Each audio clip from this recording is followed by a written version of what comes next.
Okay, so guys, welcome. So today is extra class for you guys, basically class tambahan. So we will do, ada recording.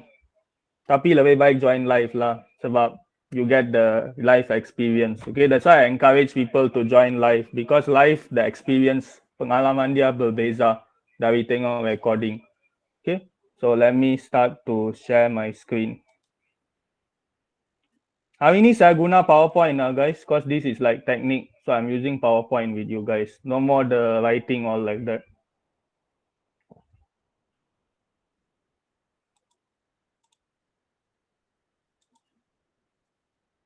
Okay guys, can you see my slide? Boleh nampak slide tak? Can you respond?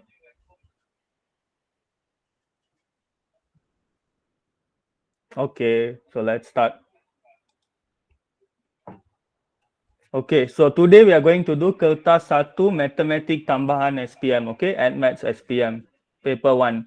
Okay, so first of all, of course, I'm going to tell you about the format lah. Saya akan bagi tahu, saya akan bagi tahu kamu pasal format tentang matematik tambahan ini. So this one I assume you all know, but saya revise balik lah a bit. We just do some revision, okay.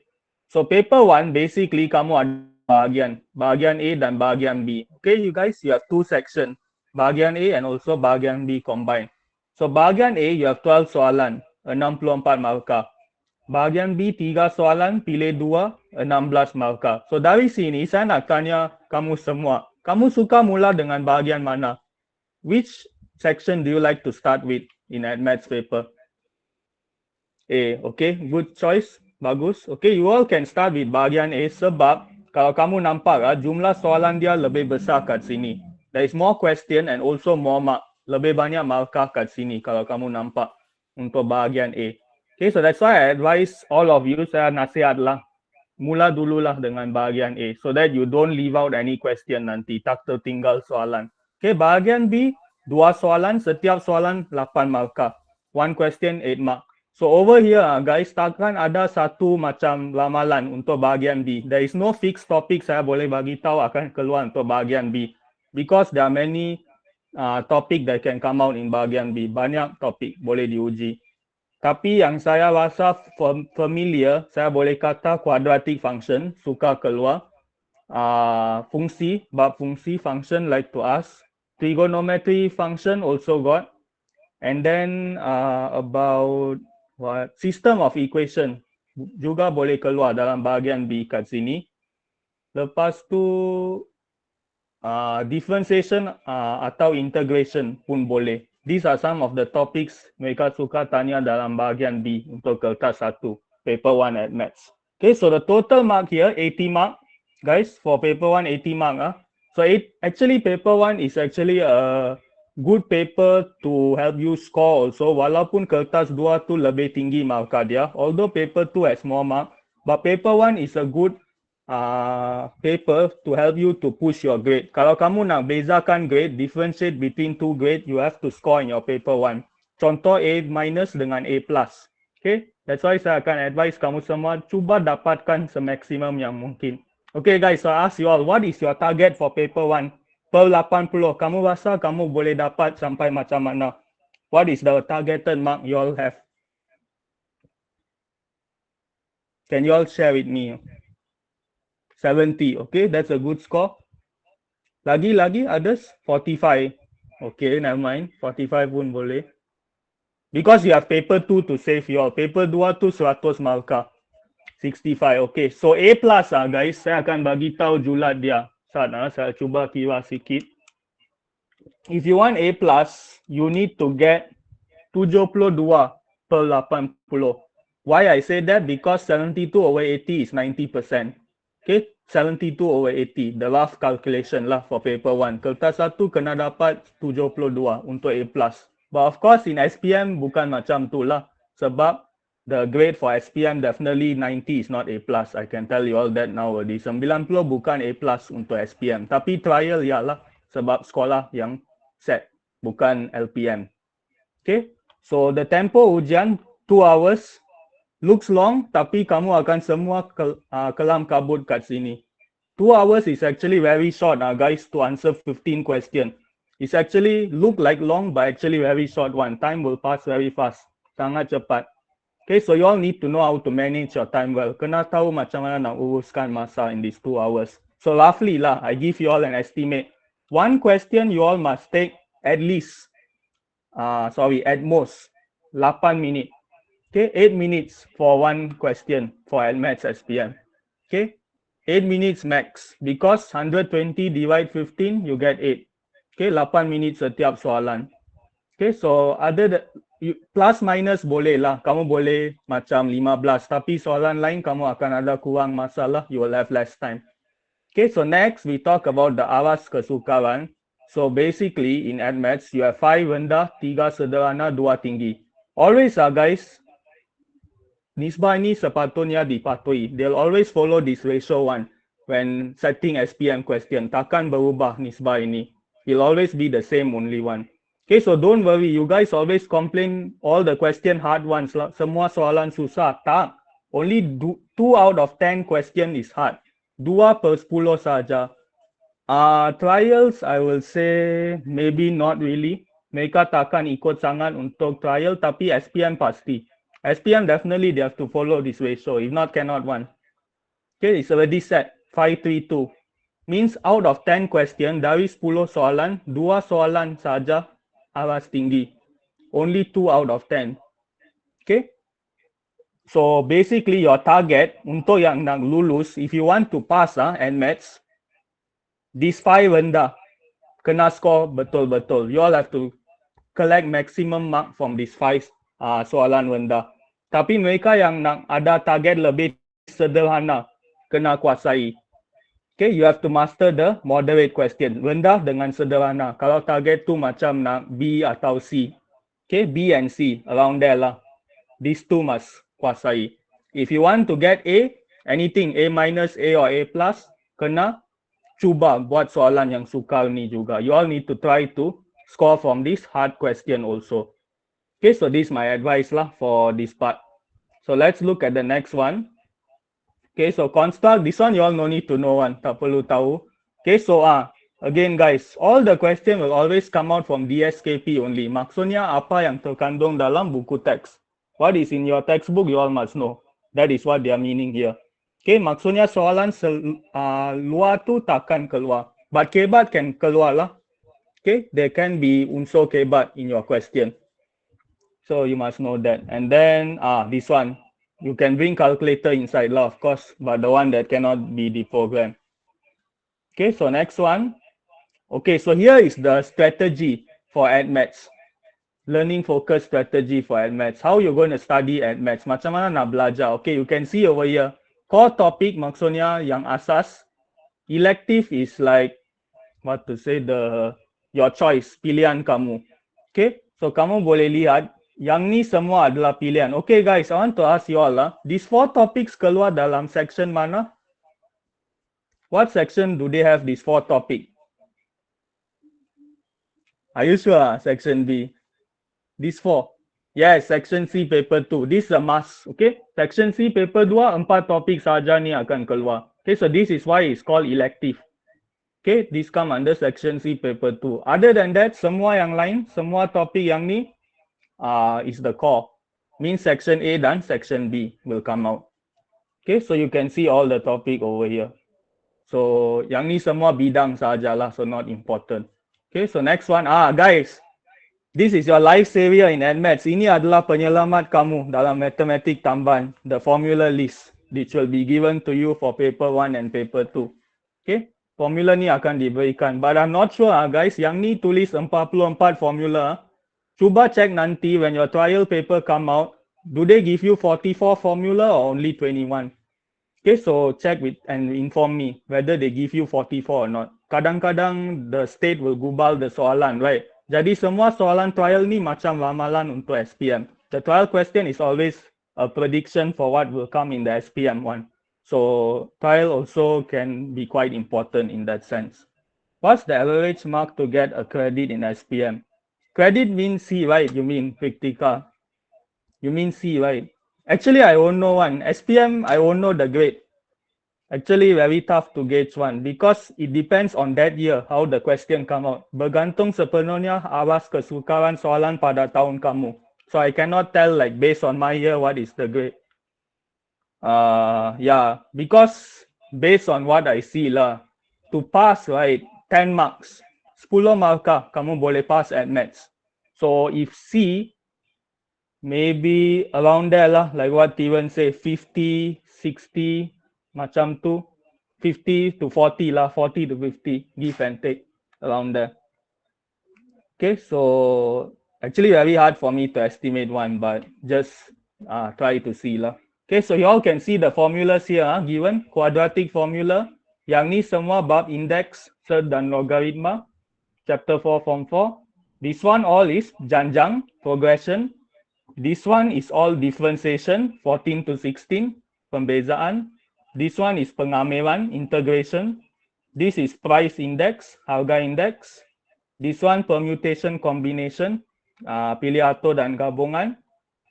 This one is the taburan binomial formula. Okay, binomial distribution. And then semua yang ni masih bawah topik sama, binomial and normal distribution, all of this.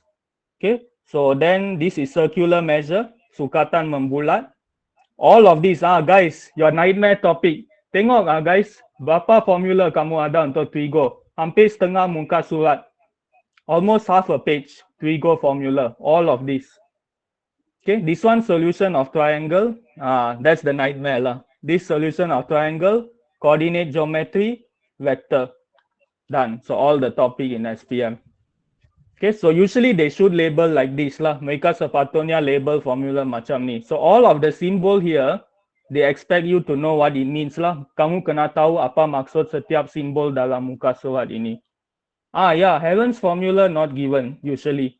So you must remember guys, for Heaven formula, luas segitiga, kalau tak ada apa-apa sudut diberi dalam segitiga, no angle given, only length given, means you must use Heaven's formula. Okay, kalau tak ada panjang sisi diberi, guna formula Heaven tu. Yes, rarely used, but it can come out. Depend on the situation again. Bergantung pada macam mana soalan tu distruktur. Yeah, it really depends on the question. Okay, so see carefully lah. If you don't see angle, then you have to use Heaven's formula. Sebab, if you try to see this formula, guys, half AB sin C. Sin C ni means that you need at least one angle. Sekurang-kurangnya satu sudut untuk guna formula ni. Okay, for the area of triangle formula. Okay, so let's proceed to the next part. Okay, this is the real part. Strategy or technique menjawab for kertas 1. Okay, can you see number 1? Jawab soalan favorite dulu. Answer your favorite question. So everyone's favorite question is different. So really depends on you. Which one you want to start with first lah.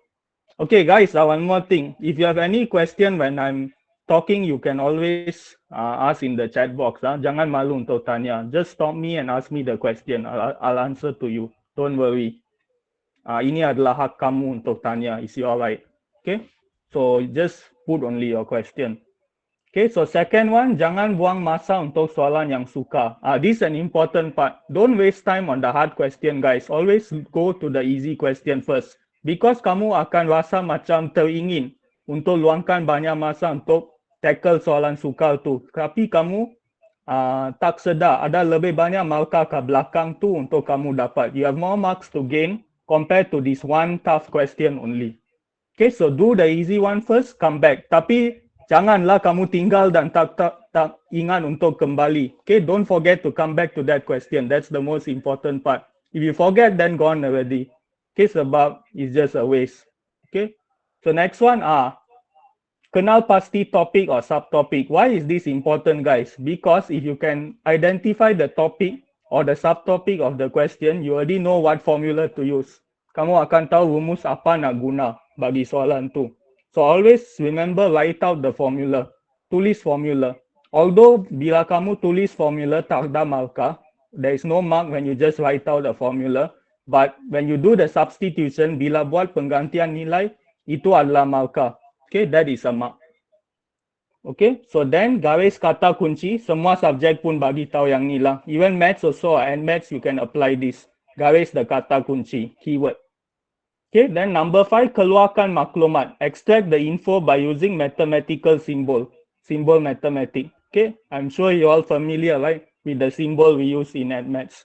Okay, so then rujuk rumus, refer to the formula sheet always. That's why they give it to you sebagai langkah penyelesaian. Okay, elakkan kecuaian. Okay, I think guys, you all have problem in careless mistake. Can you all share with me? Siapa kat sini selalu rasa dia buat careless macam bila buat maths? Okay lah, who doesn't, correct also. I think everyone here will agree. Okay, so yang ni sebenarnya contribute banyak kepada kamu hilang markah dalam maths, this number 7. Okay, why you lose a lot of marks? Maybe one is you don't know how to do.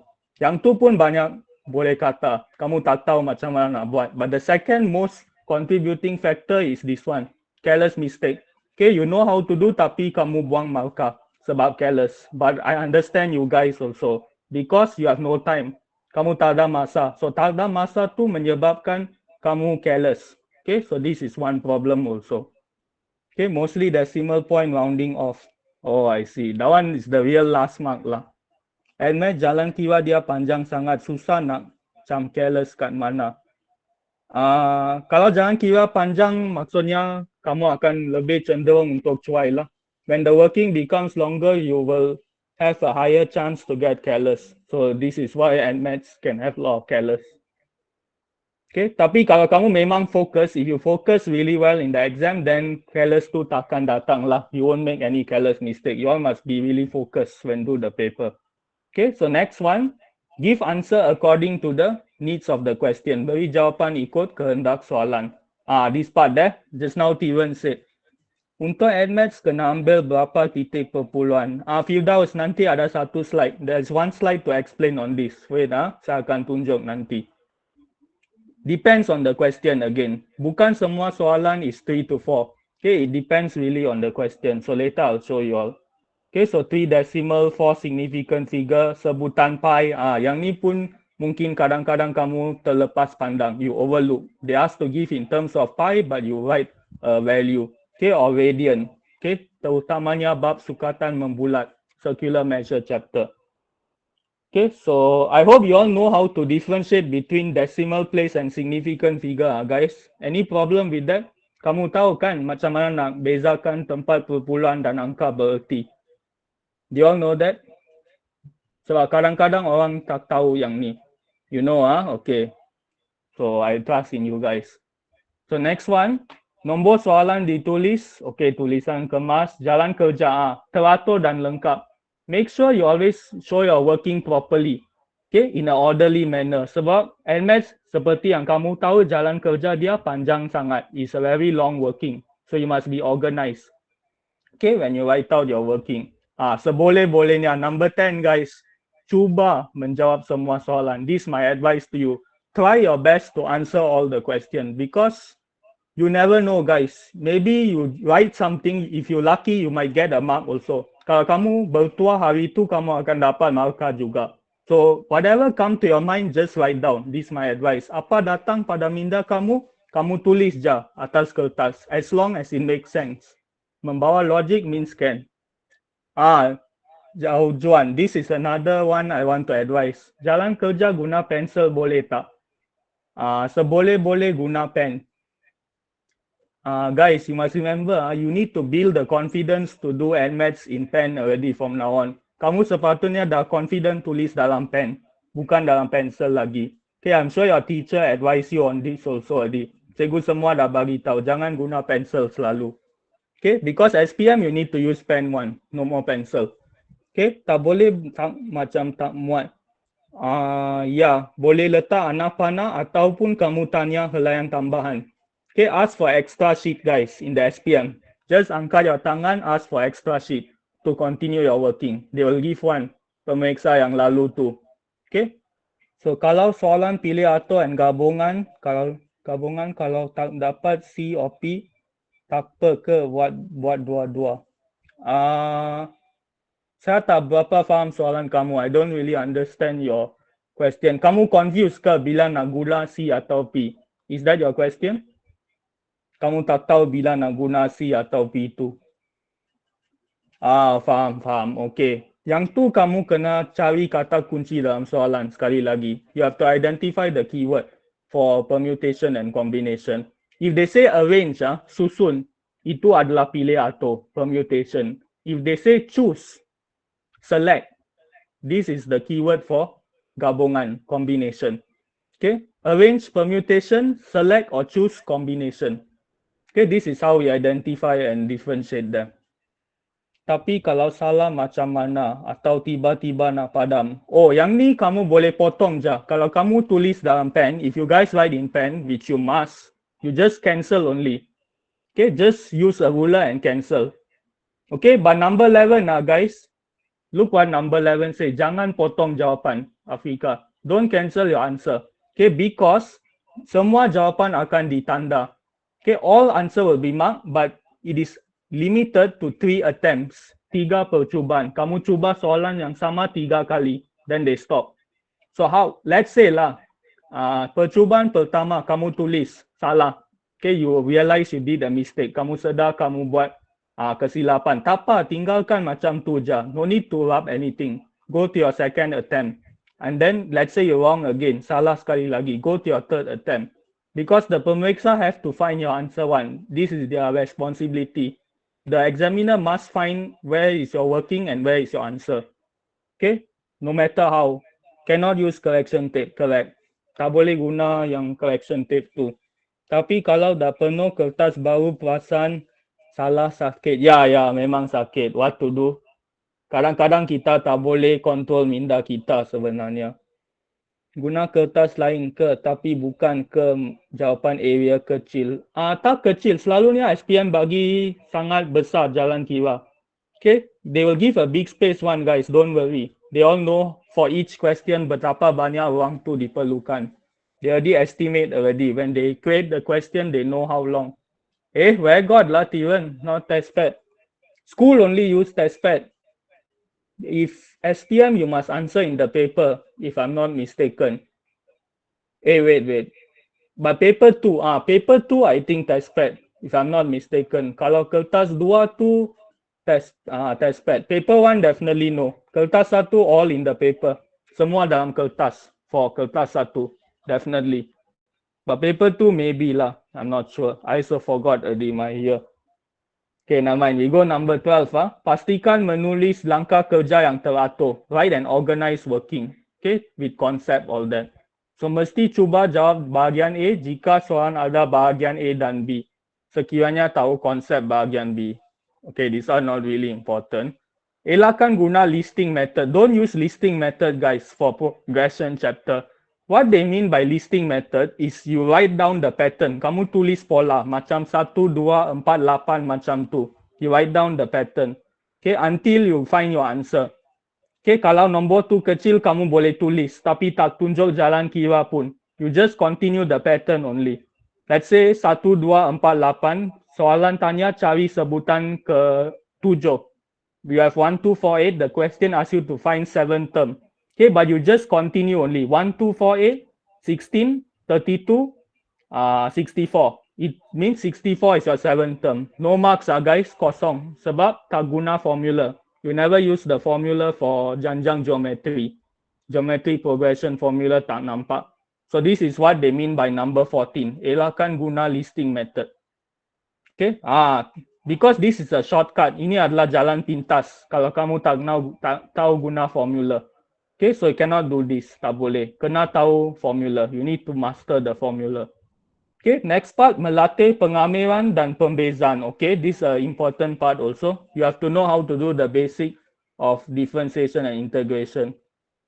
Sufi, maksud saya 1, 2, 4, 8 macam tu. Kamu senaraikan satu pola tanpa guna formula janjang aritmetik atau geometri pun. Pemeriksa tak nampak kamu guna formula. They don't see you using any formula. Maksudnya tak ada markah lah. Kamu hanya tulis pola macam tu je. Guys, kamu kena faham sesuatu perkara. You all need to know one thing. School exam and SPM is totally different. Cikgu kamu kadang-kadang kesian kamu. Tapi SPM punya pemeriksa tak ada satu pun perasaan terhadap kamu. In fact, they don't know who are you actually. Mereka tak tahu siapa kamu sebenarnya. Sehebat manapun kamu, mereka tak tahu pun.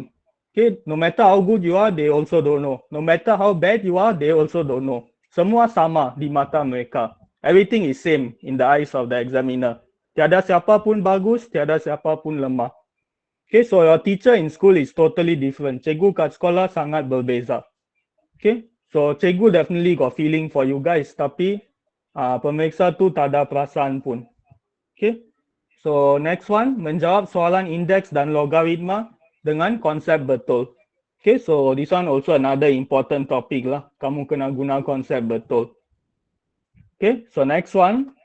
Guys, tadi orang tanya kan, tempat perpuluhan angka bererti. This one, so you can see over here. Angle in degree, seboleh-bolehnya 2 decimal place. 2 titik perpuluhan. Okay, if angle in radian, 4 SF, 4 angka bererti. Okay, 1.2345 kamu boleh nampak. Yang ni silap kot. Yang ni, minimum, sorry. Minimum 4 SF. Maksudnya boleh lebih dari yang tu. Okay, can be more than 4 SF. Okay, 4 SF is the minimum. Between kinematic and SOT, what should I go for? Really depends on the question also. Sangat bergantung kepada soalan. Usually kalau SOT tu keluar bentuk 3D, I advise you to go for kinematic. Okay, kalau penyelesaian segitiga tu bentuk yang dibagi tu 3D, mungkin kamu tak boleh imagine. So kamu pergi kepada kinematic tu. Okay, yes, can come out in 3D, of course. But of course 2D is the easier one lah. 2D tu lebih senang. Yes, you never see question lah. Come out in 3D for SOT. No wow. Okay, boleh keluar 3D guys, yang segitiga tu. Can come out. Tapi yang biasa tu 2D. Okay, so you don't know lah what will come in SPM. SOT is easier for me. Okay, good lah. So next one, distance for SF was the only chapter I was enjoying until I said this. Okay, for significant figure, distance, and then table of value. Linear law guys. Hukum linear ni kamu kena bagi 2 decimal place saja. And must be uniform guys. Bila kamu construct the table of values, jadual nilai, kena uniform. Maksudnya setiap kolom bagi jadual tu kena ada decimal place atau titik perpuluhan yang konsisten, similar. Okay, kamu tak boleh macam 0.6 yang pertama. Lepas tu 0.85 yang kedua. It must be 0.6 and 0.9 saja. Satu decimal place. Kalau kamu fix satu decimal place, kamu guna aja satu decimal place. Okay, don't change. Jangan berubah. Apa tu SF? Significant figure. Jason Win. Angka bererti. Okay, so next one, price. Okay, price saya rasa kamu tahulah yang ni, 550. Okay, kamu kena bagi 2 decimal place. 2 titik perpuluhan. Okay, probability distribution. Z-score kamu bagi 3 decimal place. 3 titik perpuluhan. Probability for significant figure always. Mengapa? Sebab kalau kamu lihat dalam jadual ini, this one will be given to you guys, diberi dalam SPM, jadual tabuhan binomial ini. Binomial distribution table. You can see that all the values here are 4SF. 4 angka bererti. Semua yang ni. Okay, tapi kalau kamu lihat Z-score, kamu nampak 1, 2, 3. 3 tempat perpuluhan. 3 decimal place only. Okay, saya try soalan linear law SPM tahun lepas. Susah. Okay, linear law tu keluar section B kan? Usually linear law they come out in section B paper 2 usually, right? Kamu boleh pilih pun 3 yang lain kalau linear law tu susah. If you find linear law hard, you just go to the other 3 question. Macam mana kalau terlebih bilangan tempat perpuluhan?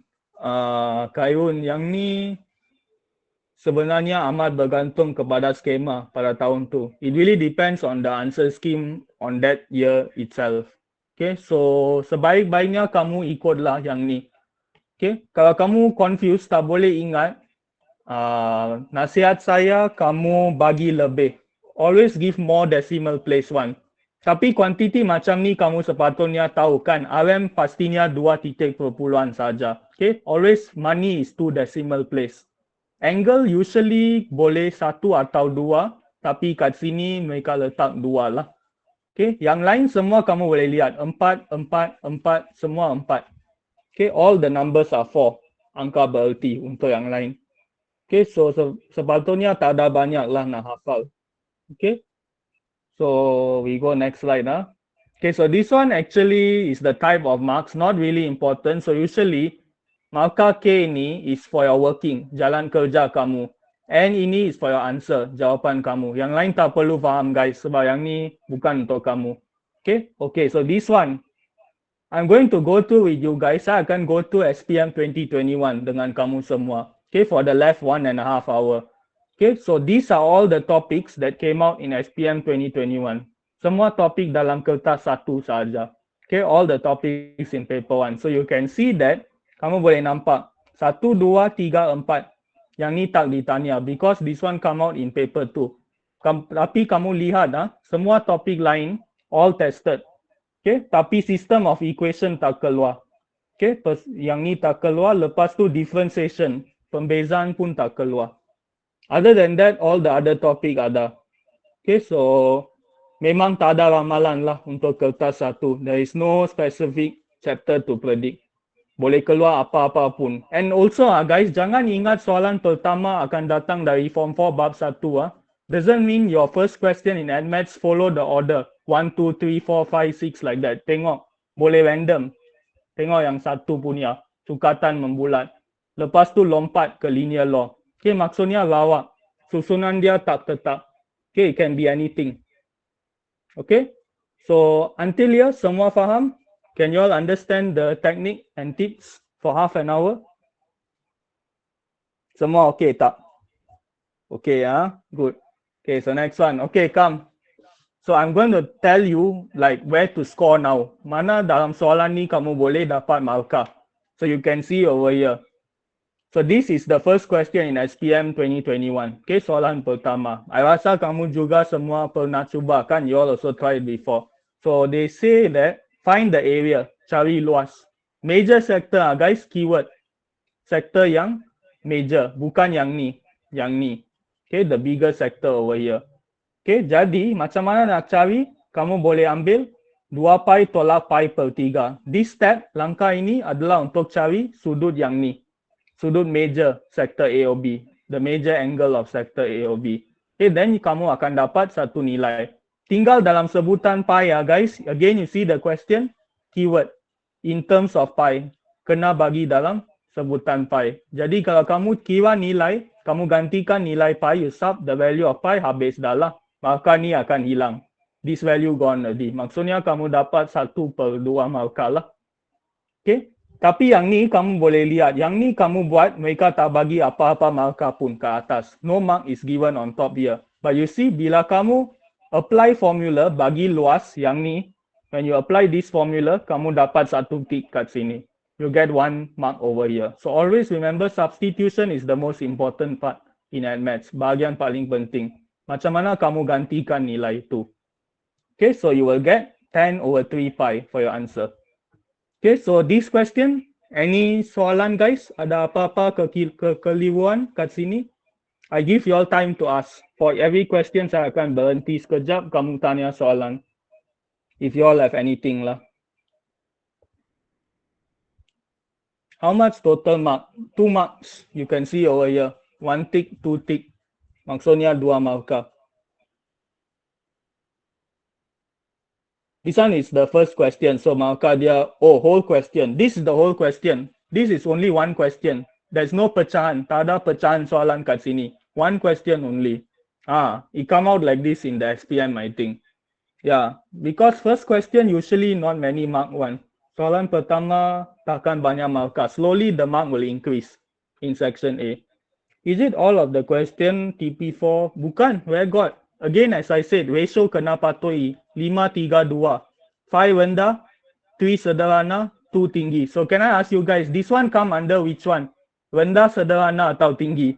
Jangan siapa-siapa kata tinggi ya. Kalau ini tinggi, saya tak tahu macam mana cakap dah. Okay, this one rendah. This is low level. Okay, so kamu tengok. Cuba analisis pattern. Selepas saya tunjuk lebih banyak soalan. Okay, correct, rendah. So we go next one. This is a good part. Yang ni adalah kupasan jawapan. This is how they based on how the calon answer, they try to explain to you what is categorized as a jawapan yang tinggi, a good answer compared to a moderate answer. So you all can see over here how this calon do. Okay, so you can see 1 mark over here, satu lagi markah kat sini. So this is why it get 2 mark. Yeah, progression usually they like to ask hard question. Selalunya kebat kat situ. Angle AOB S equals R theta. The theta you must substitute with pi over 3 lah. Pritika. Yeah, correct. Never straightforward. Okay, if you want to find the length of arc AB, panjang lengkung AB ni kena gantikan sudut ni lah. Pi over 3. Okay, so then the radius is 2 already given to you. Okay, so next one. This is a good answer, 2 markah. So you see another example lah. Kamu nampak satu lagi contoh. So why do they say this as sederhana, guys? Mengapa mereka kata yang ni sederhana? Okay, cuba lihat jawapan I rasa masih sama. Can you all tell me why is this jawapan sederhana? Cuba lihat balik soalan tadi. Try to tell me. Why is this answer not good? Why is there negative? Negative where? You mean this question, Pritika, or the next question? Negative. I don't see negative. Where you see the negative? Ya, betul lah Fika, sebab pi itu. That's the answer. Kalau kamu lihat tadi jawapan soalan prestasi sederhana, ya, no pi. Okay, that's why they say is sederhana. Okay, not bad, tapi masih boleh lah. Satu markah saja hilang. She lose 1 mark. Okay, he or she. 2 pi minus pi over 3. Oh, because you're taking the whole angle for a circle, satu punya bulatan jumlah sudut 360, which is 2 pi, 360 equal to pi, minus the pi over 3, because they ask the area of major sector. Yeah, okay, this sector. So you cannot use this angle. Okay, so next one.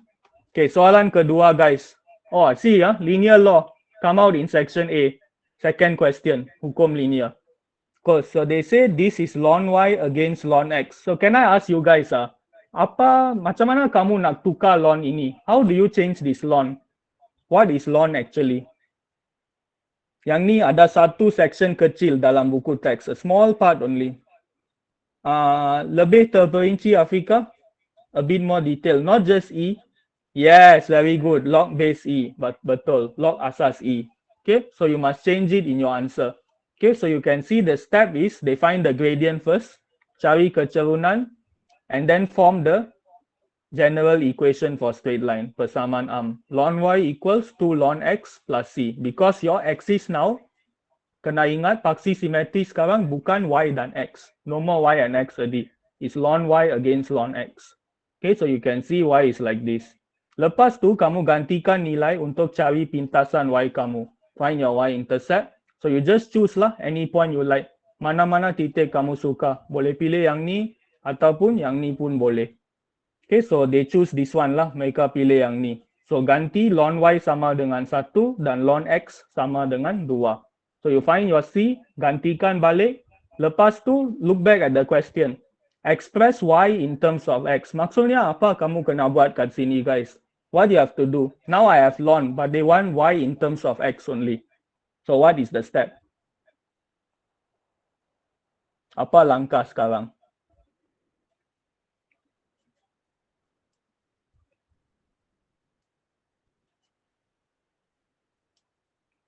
Yes, pindah ln jadi E kuasa. Very good. Because log base E. Ln tu log asas E. Yes, use the log property. Guna hukum log yang pernah kamu belajar. Okay, so you can see 2 in front of here.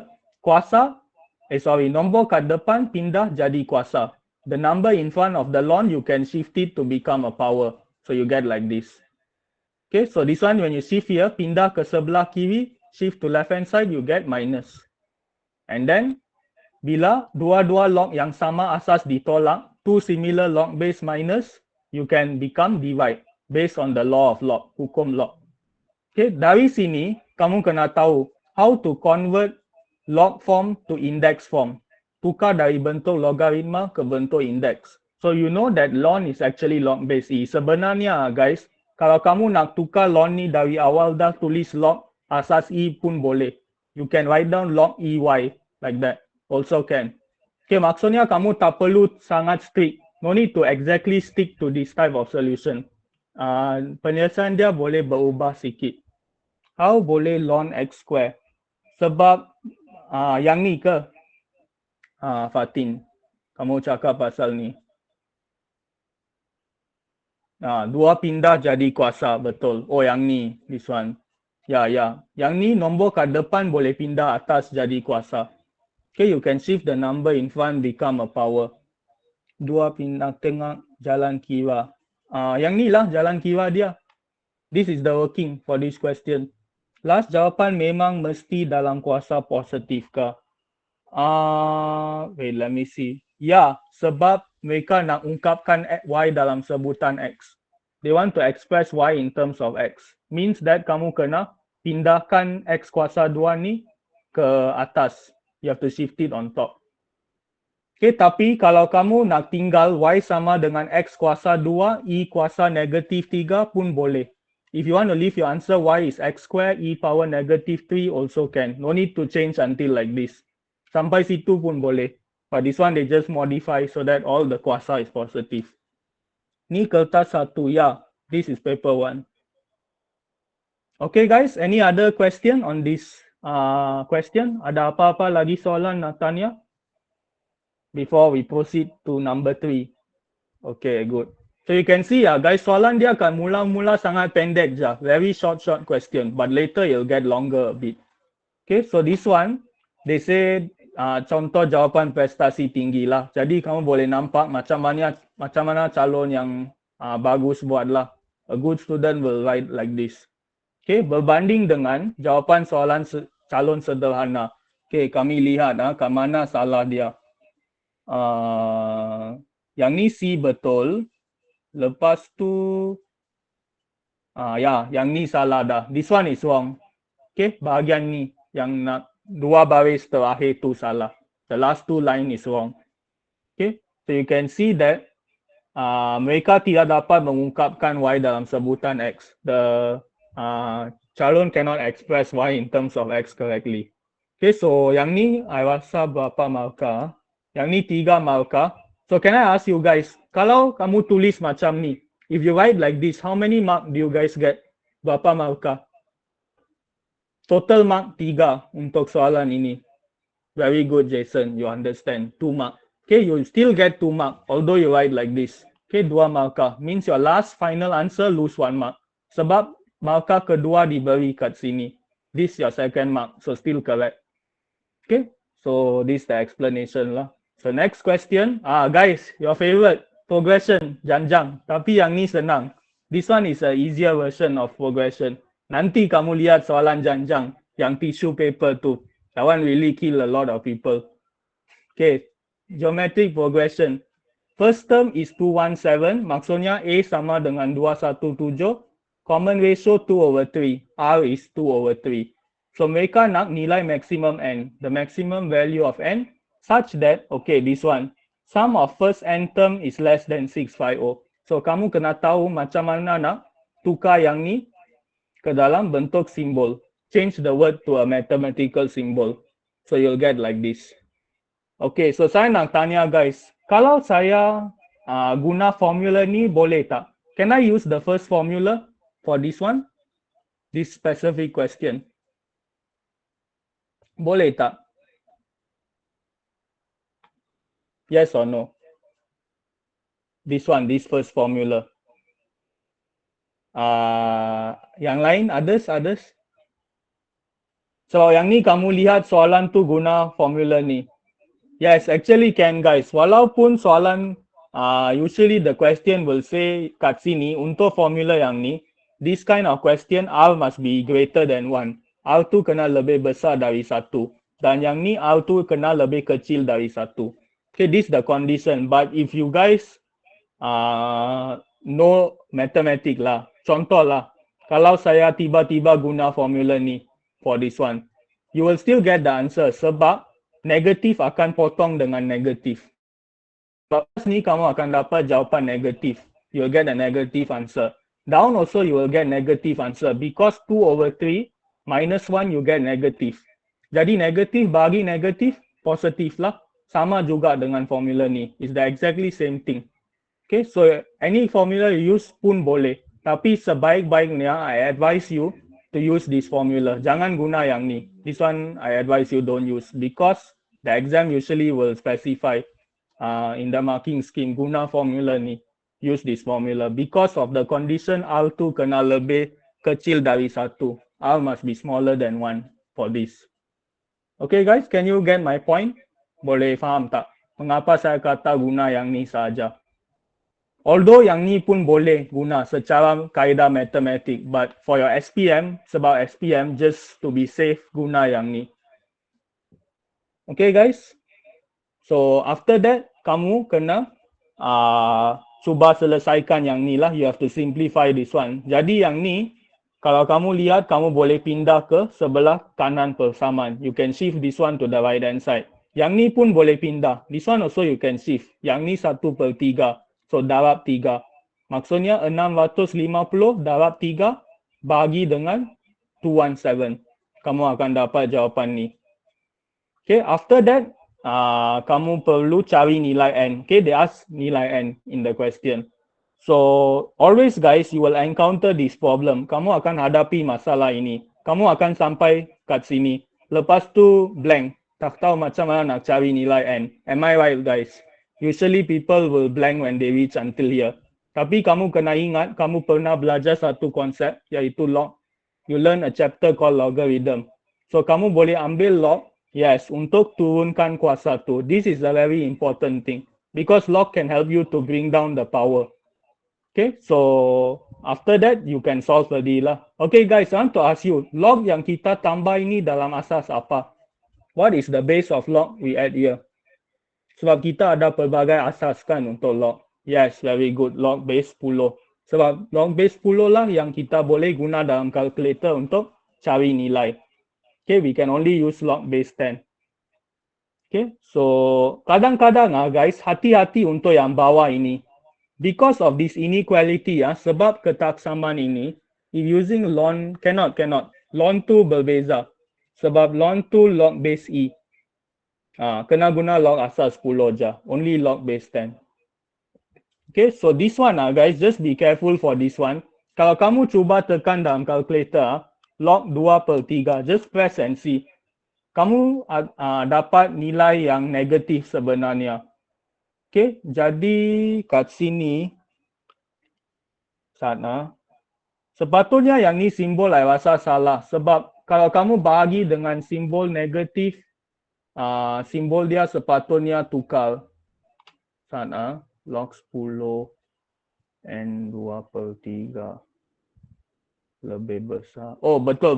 Mereka dah tukar dah. Okay, the question already correct. So remember guys, kalau kamu bagi dengan nombor negatif dari yang sini, kamu kena tukar simbol. You have to change the inequality sign. Because whenever you divide a negative number, bila kamu bagi dengan nombor negatif, bila melibatkan ketaksamaan macam ni, in this kind of inequality, you must always switch the sign. Okay, so jangan tinggal jawapan kat sini, kena ada nombor bulat. Okay, give a whole number. See, so N should be 15. Jangan tulis 16 lah sebab kena lebih kecil. Okay, so can you guys get question A? Boleh faham tak soalan A ni? All clear? Okay, so next one. Okay, so this is an example again for jawapan yang calon bagus. Okay, so usually you should write like this lah kalau kamu nak dapat markah penuh dalam exam. Okay, Jason selalu kata bolehlah. In case N greater than 15.01, yes, you should go for 16. Kena pergi 16, walaupun it's very close to 15 because of the inequality sign. Okay, so this is an example to score full mark. Soalan ini berapa markah? 2. Okay, 2 marks. So this one is the example for calon sederhana. Okay, moderate student. So kat sini, I rasa silap yang buat calon tidak menulis tanda kurungan, no bracket in the 2/3n.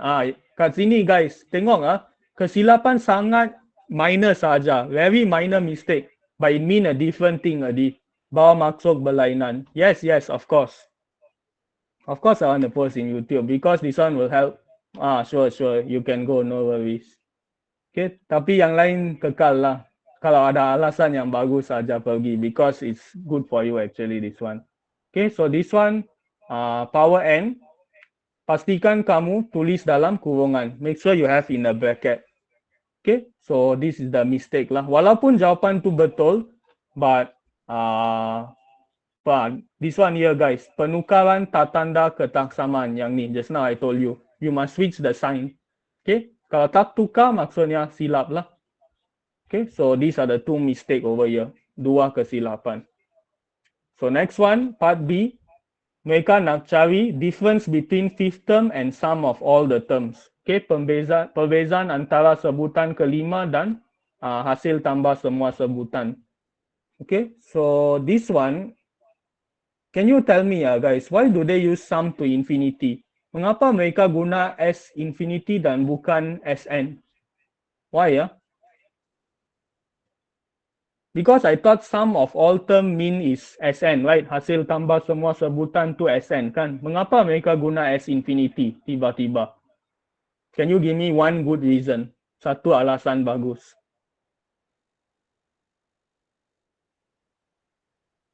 Cuba saja, jangan risau. Just try only. Geometry doesn't mean I can still use Sn if I want. All. Fika, apa maksud perkataan all? Oh, sum of all the terms. Okay, good. Yes, it wants 5 and onwards. Yes, Jerchi, correct. And also yes, tak bagi tahu exact value. Very good. Okay, because they never say sum of 6 terms, macam tu. Okay, kalau kamu sedar, maksud Sn, the meaning of Sn is actually the sum of the first n terms. Okay, hasil tambah sebutan n pertama. Mereka tak specify nilai n tu apa kat sini. They never tell you what is your n value. So you cannot use the formula kalau tak tahu nilai n. So this is why we use sum to infinity. Hasil tambah kepada yang tidak terhinggahan macam tu. Kalau saya ingat betul lah. Okay, so you should get the answer this one lah. Jawapan macam ni. If you want to leave your answer in pecahan tak wajar pun boleh. Improper fraction also can. Tak semestinya nombor bercampur. Okay, if decimal, I don't think can lah. Kalau nak decimal, I rasa yang ni agak panjang. Sangat panjang, tak boleh. Tinggalkan dalam pecahan, lebih bagus. Okay guys, so can you get this question? Boleh faham? Kita dah habis soalan ketiga. If any question ask, don't worry. I rasa sampai ketiga masih senang. Up till now still easy. Jadi tiga soalan ini saya boleh kategorikan sebagai aras rendah lah. The first 3 question is low level. Masih patuhi ratio tu, nisbah. Okay. I just got only, baru saja Afika hantar kat saya. So tak sempat lah untuk nak bincang hari ini. Sebab yang ni kena ada masa untuk prepare. Okay, kena kumpul, lepas tu buat dalam PowerPoint semua tu. So it need time actually. So maybe 2022 masa dekat dengan SPM kamu kita bincang. Okay? Near to your SPM I will do for 2022. Let's finish 2021 first lah. Okay? So next one, difference. Okay, yang ni adalah contoh jawapan prestasi tinggi. Okay, yang ni sama. Tapi yang lemah, kamu cuba lihat yang lemah. Okay, so you can see guys, tengok. Yang lemah guna formula Sn. You see the student use the Sn. Tapi kat sini tak boleh guna formula Sn. Kena guna S infinity. Okay, so mereka guna yang salah lah. Okay, so next one. Number 4. This one also quite easy. Tak susah yang ni. Yang ni bab pembezaan. This is differentiation chapter. Okay, so first one, gradient function. Guys, recall back. Bila soalan terus kata fungsi kecerunan kena tulis apa? We just did the intensive that day for differentiation. Yes, very good. dy over dx. Okay, very good. So you just need to do pembezaan peringkat pertama untuk persamaan ini. So you will get your answer lah, y minus 4 over x power 3. I rasa yang ni takkan ada masalah. Okay, so this is just basic one. So the next part, a straight line touches the curve at point P. Okay, point P kita tak tahu coordinate dia. We don't know what it is. But they tell you an info, the straight line is perpendicular. Okay, bila nampak perpendicular, formula apa keluar dalam minda? What formula will you use? Yes, very good. M1, M2 is negative 1, betul. Okay, so you need to find out the gradient of this line. So can I ask you guys, kecerunan garis ni apa? What's the value?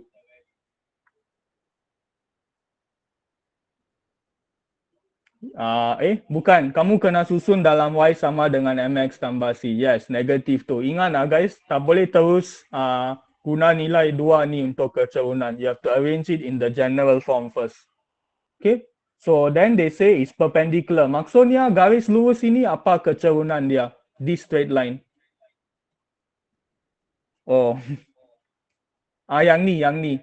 Straight line yang satu lagi. Kalau yang ni perpendicular, berserenjang dengan yang ni.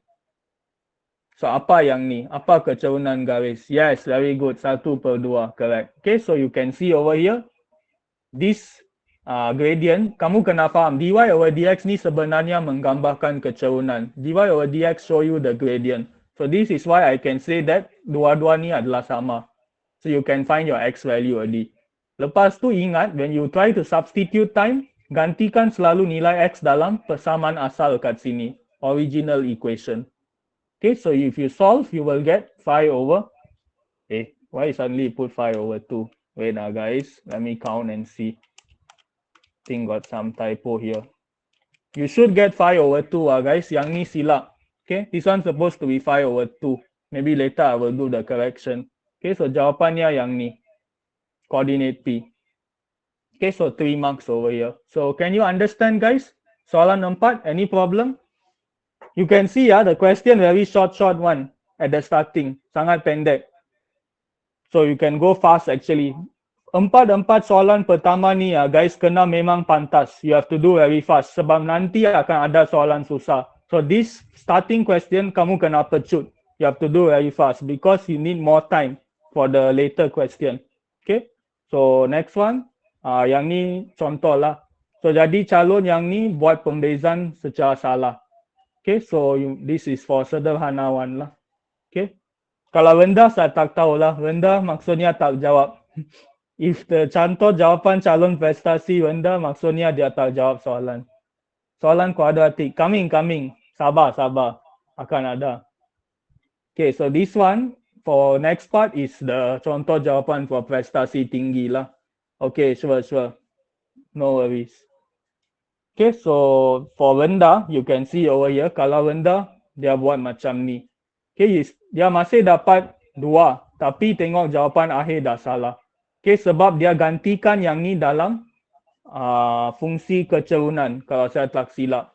Okay, he substitute the x is negative 2 in the gradient function. Jadi selalu kena faham, bila kamu dapat x sama dengan 2 aja, you have to substitute in the ORI equation, not the latest equation, persamaan asal. Okay, so then you will get the correct answer. So next one, question number 5. Kuadratik dah datang, Sufi, untuk kamu. Okay, so they say fx is x squared tambah 3x tolak 4. So they say cari julat nilai x. Find the range of x if fx greater than 0. Okay, I rasa yang ni tak susah pun, not that difficult. So you just need to buat from factor 1. Okay, you must do the factorization of this equation. Saya rasa tak ada masalah lah yang ni. Should be no problem. Jadi dari sini sebenarnya ada 3 pilihan. You have 3 options. You can either choose to use sketching, table or number line. Sama ada laka, jadual atau garis nombor. Any 3 method is accepted. Okay, jadi kat sini mereka pilih yang laka graf tu lah. Jadi mereka boleh dapat jawapan terus macam ni. Kamu kena tahulah, lebih besar dari kosong, bigger than 0 means shade above the x-axis. Lorek di atas paksi x. So, kamu akan dapat kat sini. Jangan lorek di tengah-tengah. Tak betul. Not correct. Always at the side. Okay, kalau bawah paksi x, selalunya kat sini. Always in the middle. Okay, so you will get this answer. So any question for part A? Ada apa-apa soalan? Kalau lorek tengah maksud dia apa? Kat sini Sufi. Tengah-tengah maksudnya kat sini. Kawasan ni dengan kawasan ni. Itu maksud tengah. Okay, so we go next one. So this another contoh lah untuk jawapan soal calon. So you can see over here. You see ya guys, kalau kamu tak tunjuk kaedah, if you don't show the method, tapi kamu dapat jawapan betul lah, kamu boleh lihat kat sini. Dua-dua jawapan ni sama, tapi tak ada kaedah kat sini. Maksudnya akan hilang markah. You will lose mark. If you don't show the method, how to get the answer. Kalau kamu tulis jawapan terus macam ni, habis. Okay, rugi markah sahaja. Okay, so next part B. Okay, so can I ask you guys, alpha tambah beta, what does it mean? What is they talking about here if they say alpha plus beta? Yes, very good, Isaac. SOL. Okay, sum of roots, hasil tambah punca. This one is hasil darab punca, POL. Okay, so you just need to guna persamaan ini. Just use this equation only. Gantikan fx inside here, you will get like this. And then you just rearrange the equation. Okay, seboleh-bolehnya kita nak perkali bagi x kuasa 2 ni 1. Okay, usually we will want the coefficient of x square be 1, not negative 1. So that's why mereka darab seluruh persamaan ini dengan negatif 1. So dari sini tukar kepada yang ni. Okay, dari sini kamu boleh ungkapkan. This one express guys in terms of. Maksudnya tak boleh cari nilai. You cannot find any value. Okay, so you just copy only. Alpha tambah beta is P minus 3. Alpha beta is negative Q minus 4. Okay, sebab kalau kamu faham, what is the general equation guys? Can anyone tell? Yang menghubungkan HTP dan HDP itu? The one equation connecting the SOL and POL. What is the general format? Can anyone type out persamaan dia.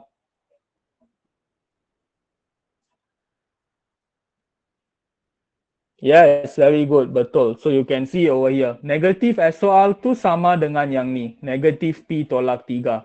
Jadi, kamu akan dapat jawapan P tolak 3. Negatif akan potong dengan negatif. Minus and minus cancel each other.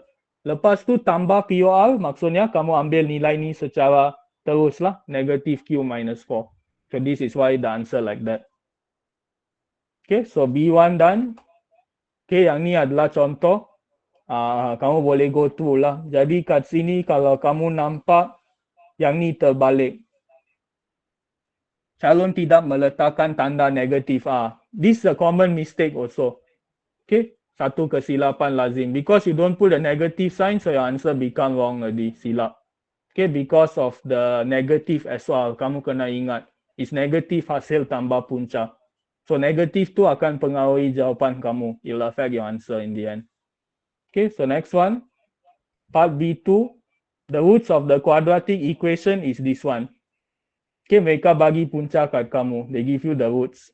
Okay, so how you do this is, again, bandingkan dengan formula yang tadi Afika kata. The exact same formula. So, kamu boleh identify 2 over alpha plus 2 over beta adalah hasil tambah punca, sum of roots. So, equals to negatif Al. Okay, sebab negatif SOL tu sama dengan Al. So, SOL is negatif Al. Okay, so lepas tu kamu susunlah, samakan penyebut, rationalize the denominator, combine to become one fraction. Okay, jadi kamu akan dapat macam ni. And then you can use your info over here. Ini sebab mereka buat soalan B1. Ingat guys, in admaths usually the question is always related. Selalu berhubung kait. Okay, the question always will be berhubung kait one. Jadi jawapan kat sini akan pengaruhi apa yang kamu gantikan kat sini. It is dependent on each other. Okay, jadi kalau yang ni salah, yang ni this one also salah lah. So everything will be wrong already. Jadi kamu kena hati-hati over here so that you get the correct answer. So later they say express P in term of Q. Okay, yang ni R in term of Q saja. Jadi kamu kena teruskan satu lagi berkaitan POR, hasil darab punca. Okay, jadi yang ni akan sama dengan negatif 10. R tolak 10. Okay, seluruh yang ni. Okay, so then you just substitute, buat penggantian. Okay, tadi kamu dah dapat alpha beta equals to negative Q minus 4. Apa tu constant? Constant adalah pemala, Jason, dalam BM. Okay, so alpha beta is negative Q minus 4. Hello. Okay, so alpha beta this one lah. Yeah, something like lambda and K. So you just substitute only. And then R, kat sini kamu nampak satu R kan? You see one R. Here also you see one more R. So just put this inside here. Gantikan saja. Jadi sekarang kamu akan ada persamaan in terms of P and Q only. Kamu gantikan. Okay, so then kamu buat algebra. All of this is algebra. Kamu kena susun untuk dapat dalam bentuk ini. P in terms of Q. Persamaan serentak, betul. Kamu guna kaedah penggantian. Use substitution method. Okay, so that is why kalau kamu hadir kelas intensif saya semalam, yesterday I said that system of equation adalah topik yang sangat asas sebab boleh diaplikasikan kepada bab lain. It can be used to solve other chapter. So this is the example for you. Ini adalah contoh. Kamu guna knowledge chapter 3 dalam chapter 2. Okay, all is connected one, berhubung. Okay, so you should be able to get the answer. P is 5Q plus 21. Okay, so this is 3 mark total, 3 markah. Okay guys, any question on this? Number 5 we done already. Kalau ada soalan, you can ask. Okay ya? No, I think so far still okay, masih okay. 5 soalan pertama. Okay, so this again another contoh for prestasi tinggi. Kalau kamu nampak lah guys, this working actually not really long. Kalau kamu cuba bandingkan dengan yang ni, this working actually shorter one. Lebih pendek. Okay, tapi masih boleh dapat markah penuh. You can get full mark also still. Why negative R? Negative R. Yang ni ke?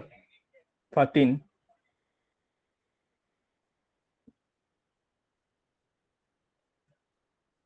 Sebab kamu guna formula X kuasa 2 tolak hasil tambah punca tambah hasil darab punca. Okay, jadi tolak hasil tambah punca tu sama dengan R. This another formula kamu boleh guna juga kalau kamu confused. S1 sama dengan negatif B bagi A. B kamu tu R. A tu 1. Jadi negatif R bagi 1, negatif R lah. So itu sebab negatif R. Boleh guna formula ni juga if you don't want to use this formula. Okay, so a lot of option for you guys lah. Okay, so this one is an example for calon sederhana. So you can see here, calon tidak menyamakan hasil tambah punca. Okay, and also all of this. Okay, jadi tak payah tengok yang ni lah. Kalau kamu hafal yang ni nanti kamu silap. That's why saya takut. Okay, this is where the question start to get challenging. Dari soalan nombor 6 ni, awas dia dah meningkat. Okay guys, now is where the level of the question increase. Start from question number 6 up till number 12. 6 sampai 12 ni sangat mencabar bahagian A. So kamu boleh lihat hampir setengah paper. 12 soalan bahagian A sampai soalan nombor 5 senang. Sekarang mereka pergi sederhana. Jadi kamu boleh nampak dah nisbah tu. They actually following the ratio one. 5 rendah, 3 sederhana, 2 tinggi. Okay, so nanti tadi kamu nampak kan 5 rendah. 5 question. Now is the 6 question. Okay, so yang ni boleh kata sederhana lah. Moderate. Okay, so now circular measure. Sukatan membulat. So they say that G is the midpoint of AF. Okay, so kamu boleh buat tanda lah macam ni. Tanda 2 macam tu. Let me show you over here. Wait, pen. Okay, you can do this sign to show midpoint. Boleh guna tanda macam ni. Boleh label dalam diagram. Okay, and then label semua info. BC sama dengan 8. CE sama dengan 8. Saat saya tukar balik. CE sama dengan 8 and then CD is 3DE. Okay guys, kamu kena faham nisbah. You all need to understand this ratio. Ya, sebenarnya menarik because the question can come out in many way. Okay, boleh datang pelbagai cara. Okay, so if I ask you guys, can you all tell me what is the length of DE? Kalau berdasarkan nisbah ini, cuba cari bagi saya panjang DE. You have the info CE is 8 cm. So what is the length of DE? Yes, very good, 2 cm. I'm just testing you guys on the concept of ratio only. Okay, so you all know how to find. So this is 2, means that this is 6. Jumlah 8. Okay, wow, very good. Problem child, so correct. Okay, so find angle CBD in radians. Ingat guys, this one not given to you in the question. Kamu kena bentuk segitiga tu. You all have to form the triangle. It's not given this line. So you need to draw out that line. Kamu kena modify diagram. Okay, so then only you can find CBD, this angle, sudut yang ni, dalam radian. Okay, make sure in radian sebab kalau kamu buat yang ni, kamu akan dapat dalam sebutan, dalam bentuk darjah, in angle. So you need to convert to radian, 0.6436, 4 decimal place guys. So you must see, kalau kamu bagi 3, kamu tak akan dapat jawapan. Jason, oh yang ni bab 5 Jason, kamu takkan faham. This is form 5. Ada soalan mix form 4 dan form 5 dalam SPM. Okay, so kamu lihat bila soalan form 4 tu datang. Okay, so you will get 0.6436 lah kalau kamu cuba convert dalam pi bahagi 180. Okay, so I don't think this one any problem lah. Satu markah sahaja. Okay, so next part is a bit more challenging. Okay, jadi kamu boleh lihat kat sini beza jawapan. This one give in radian, this one give in degree. So this one wrong lah, salah. This one correct. Ya, akan datang juga. I think I rasa lepas soalan ni kot after this. Okay guys, B is the challenging part. B ni agak sukar lah. Okay, so they ask to calculate the perimeter of the shaded region. So kamu kena cari panjang setiap yang ni. Okay, so FG kamu akan ada panjang dah because they say G is the midpoint of AF. Okay, oh takkan ada lagi, not yet. You all need to find one. Okay, so they say that BC is CE equals to 8. Okay, so dari sini kamu kena bentuk sektor sebenarnya. You need to form a sector. Okay, dari sini. Satu lagi kamu kena bentuk segitiga. You all need to form a triangle over here. So can I ask you guys, this triangle over here, what type of triangle is this? Apa jenis segitiga yang ni? AFB. Kalau kamu lihat raja ni secara betul. Yes, 60, 60, 60. Bukan sama kaki guys, it's equilateral actually, sama sisi. Okay, kalau kamu lihat secara betul. You should get an equilateral triangle. Maksudnya setiap yang ni adalah sama sisi. 60, 60, 60. Okay, sebab yang ni, this actually become your radius. Okay, yang ni adalah jejari kamu. Jadi yang ni akan pusing. Maksudnya panjang FB, this length of FB actually has the same length as BD. Dan kalau kamu lihat sektor yang ni pula, this quadrant of a circle, GAB, this is what we call quadrant of a circle, 90 degree. Panjang GA, the length of GA is also same as the length of AF. It is also same as the length of AB. Okay, dan kalau kamu tengok guys, AB dan BD ni, can I ask you, is the length same or different? Panjang AB dan BD ni, adakah sama atau berbeza? Yes, very good, same. So means this is equal to this. So everything will be equal. This one equal, yang ni pun equal, this one also equal because this one become here. Jadi segitiga sama kaki sudah terbentuk. Can you see guys? Sebab banyak yang combine untuk bentuk segitiga tu. So everything is equal in the end. Okay, dari yang ni kamu dapat info. Sebab kat soalan ini kamu boleh nampak tak ada apa-apa berkaitan sudut. There is no angle at all in this question. Tapi melalui segitiga ini, kamu dapat satu info penting. You get the angle is 60 degree. Okay, so from there, kalau saya tanya, GAF, what is the angle? Boleh tahan lah, okay. Apa sudut GAF? Cuba kira bagi saya yang ni. If you understand quadrant,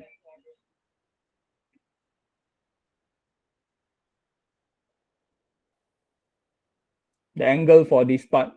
Yes, very good, 30, betul. Yes, correct. Because GAB is 90. Okay, they told you here the quadrant of a circle. Means quadrant is 90 degree. 1/4 daripada jumlah 360. Okay, so this one 90, this one 60. Sebab yang ni segitiga sama sisi, right? So this one, sector GAF, this one 30. Sudut sektor tu 30.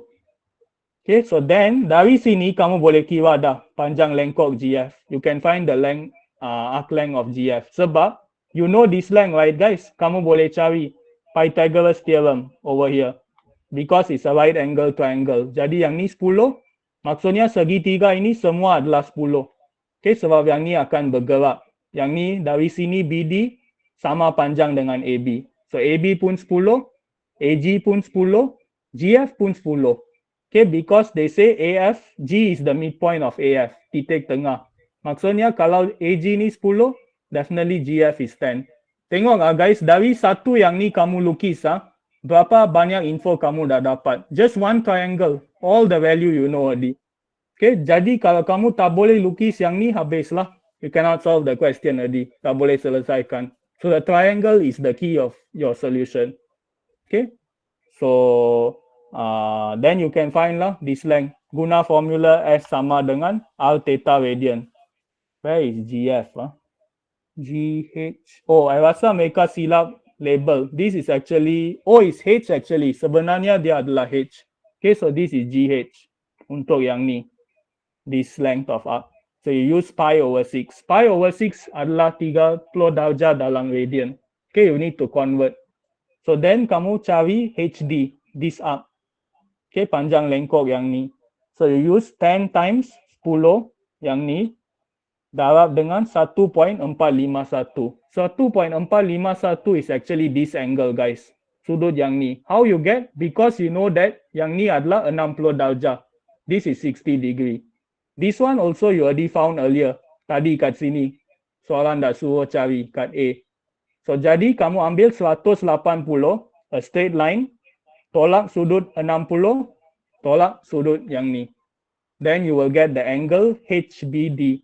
Sudut HBD adalah yang ni. Sama dengan 1.451. If you count and see. Lepas tu darab jejari times the radius 10. You will get 14.51 for this one. Okay, jadi guys, dari sini, what info are you lacking now?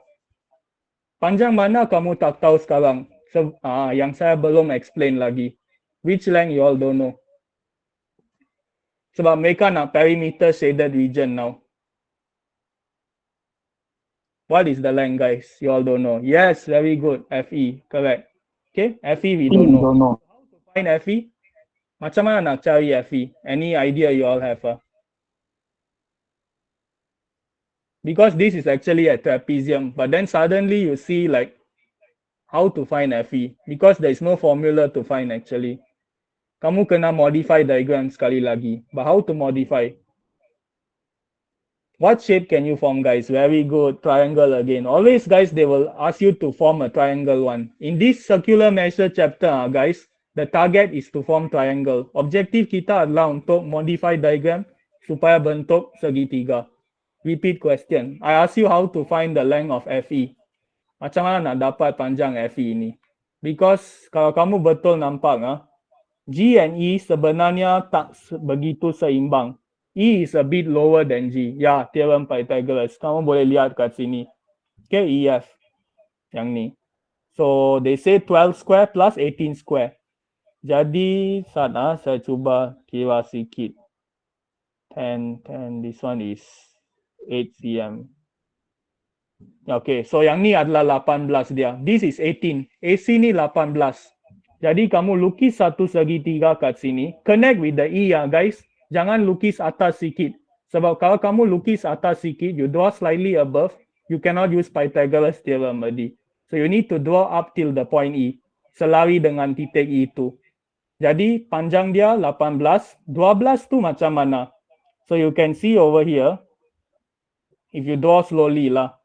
The length of ED tadi berapa guys kamu kata? 2 kan? Just now you say the length of ED is 2. And then just now you say that AB is 10, right? Yang ni 10, yang ni 10, 10, 10 kan? Jadi yang ni 10, lepas tu kamu kena tambah sikit dengan 2. 2 tu datang dari panjang ED ni. Sebab triangle kita kat sini. It's over here. Okay, jadi kamu akan dapat 18 kuasa 2 tambah 12 kuasa 2 untuk panjang FE. Slightly different lah guys, not straightforward. Okay, sebab yang ni saja AG, kalau kamu sedar tadi 10 saja. Tapi mengapa tiba-tiba 12 tu datang? Why suddenly 12? Because of the 2 cm extra over here. The length of ED. So that is why 10 plus 2, then you square. So then you just plus all the value lah, tambah saja dan dapat jawapan.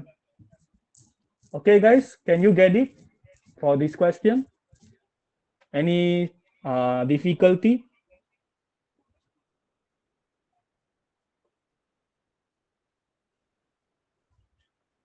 All okay ya?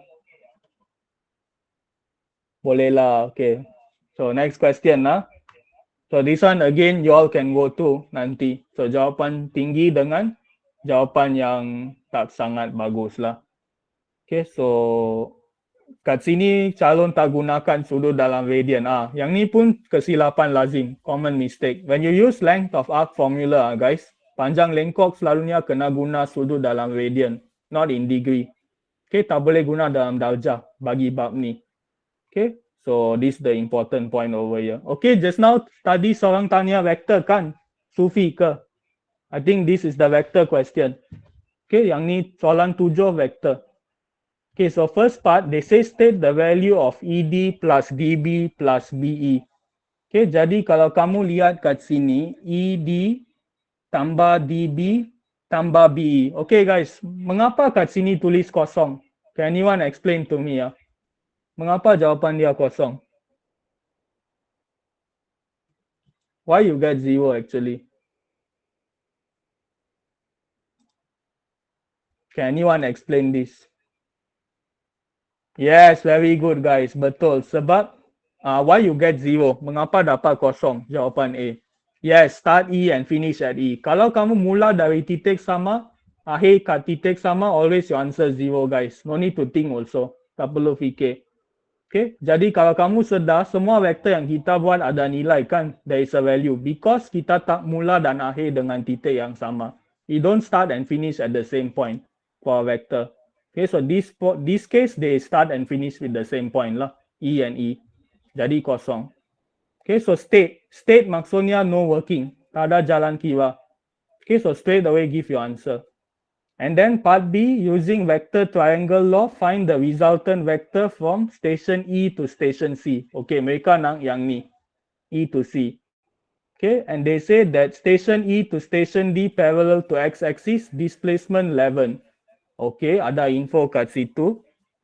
Okay, let me think. 11i plus 4i. Okay. So they say 11 meter. Maksudnya, jarak ED ni, the length of ED is 11 meter.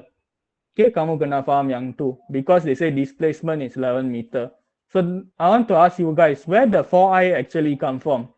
Mana datang 4i tu? Suddenly, the 4i come from where? Can you tell like more specific? Yes, very good. 5 minus 1. You can see over here guys. 5i minus 1i. Okay, kalau kamu nak panjang ni, this one a bit longer. Kalau kamu boleh nampak. Tambahan yang kat sini, the extra over here is your 4i. Betul ke kalau panjang tu ada x or y sama kita ignore?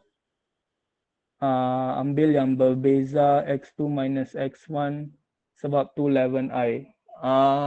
Bukan. Kami tak guna formula kecerunan kat sini. Yang tu kamu tulis kecerunan kan?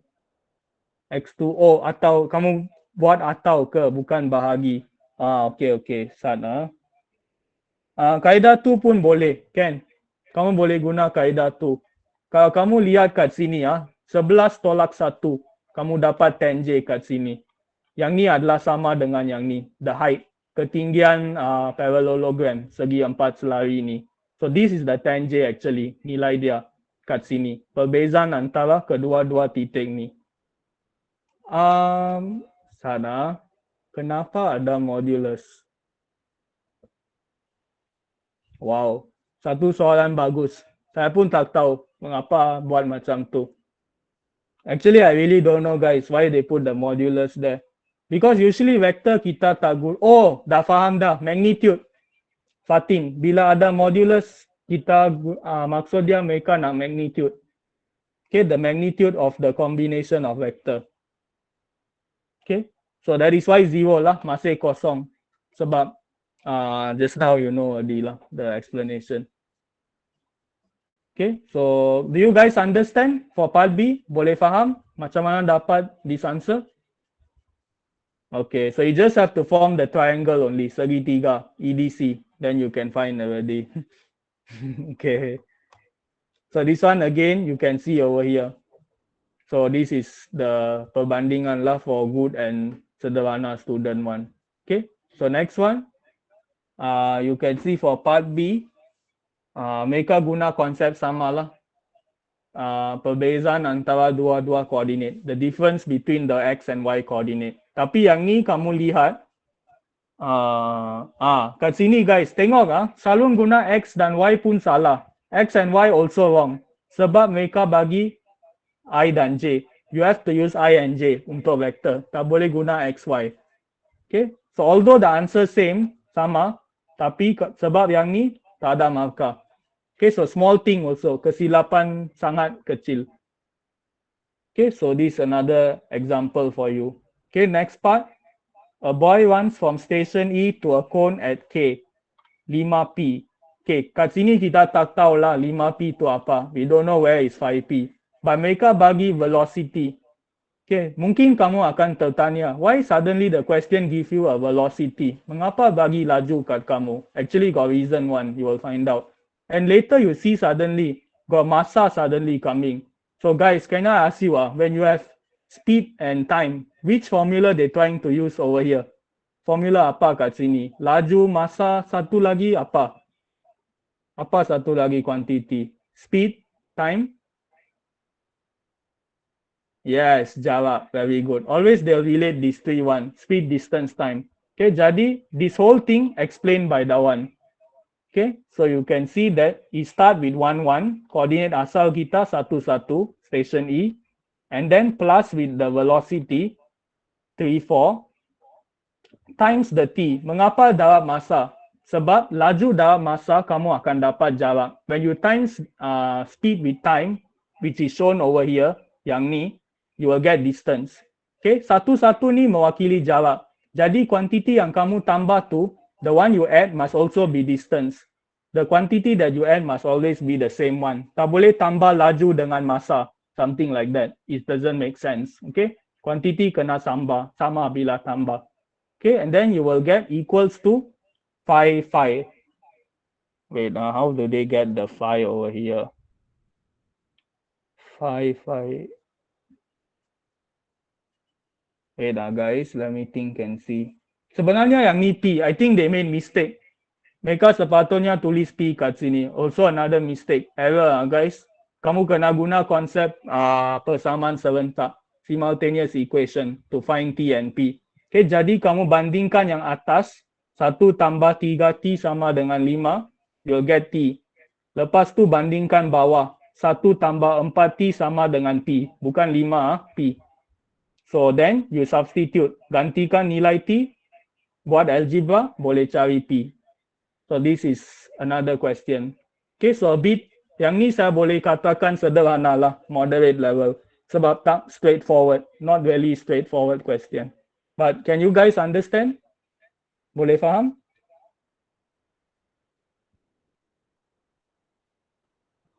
Okay, so next one. So this one, again, wrong answer lah kat sini. So that's why you didn't get the mark for this part. Okay, so, oh, this one guys. This question memang dahsyat one. Soalan ni dahsyat. Number 8, coordinate geometry. Okay guys, your worst nightmare come here. prove the formula, buktikan rumus. Mereka tanya dalam SPM 2021, number 8. Okay. So anyone, this is your first question to leave in SPM. No lah, just joking. You must try out, okay? Don't put the avoid button. Jangan avoid soalan macam ni. I tell you guys already. It will come out one in your SPM. I can say now itself already. Because definitely at least one will come.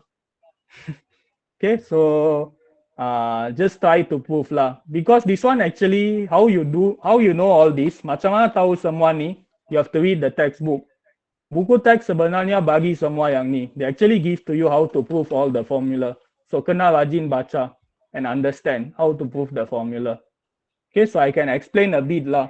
So they ask to prove the formula for line segment. If you realize guys, kalau kamu sedar, formula ni sebenarnya diberi dalam formula sheet at the front of the page. So you actually know the answer di. Kamu tahu jawapan, tapi kamu tak tahu yang ni. Jalan kira macam mana, how to get the final answer. So this is about proving. Okay, so since you have two coordinate over here, kamu perlu guna nisbah. The concept is ratio over here to find the answer. Okay, so basically you're taking the difference perbezaan antara coordinate y dan perbezaan antara coordinate x. You can see over here guys. The difference in the coordinate y is equal to the m over n. Seperti yang ditulis kat sini. Okay, q minus y over y minus s sama dengan m bagi n. Can you guys get this? Boleh faham konsep ni tak? The one they write over here. They're talking about ratio now.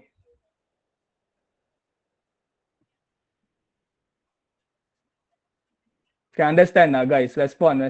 Boleh ya? Okay, this the first part. Dari sini kalau kamu boleh dapat yang ni, semua yang ni algebra. All of this is algebra. This is the thing you all must get. Yang ni yang paling penting. You don't get this, yang ni pun semua tak tahu. Okay, so you must remember. Mungkin lah guys, since they ask this one, maybe your year takkan keluar lah. But just be prepared. Anything can happen in SPM. Walaupun sudah keluar 2021, mungkin lah sebab yang ni 2 tahun dah. So mungkin mereka boleh tanya sekali lagi for 2023. You never know. Okay, so just be prepared. Nanti kamu regret. Saya dah bagi tahu kamu awal-awal, I show you the answer already ya, tapi tiba-tiba kamu nampak dalam SPM. Then you all get deja vu over there. Why I never listen to what I say on this day? Ingat tarik ni guys. Mungkin tarik ni tarik yang penting untuk kamu nanti bila SPM. If it comes out, you never know. Okay, I just feel something. Saya tengah predict macam mana akan keluar nanti. Something tells me, remember this one. Cuba ingat yang ni. I don't know why lah, but just cuba ingat. Okay, so q minus y over y minus s is equal to m over n. Tapi nanti jangan katalah mengapa tak keluar nanti bila SPM kamu. I'm just guessing only, prediction. Okay, so something like this lah you will get. Okay, so then you compare the horizontal distance, jarak mengufuk. X minus p over r minus x equals m over n. Okay, so then you get this one.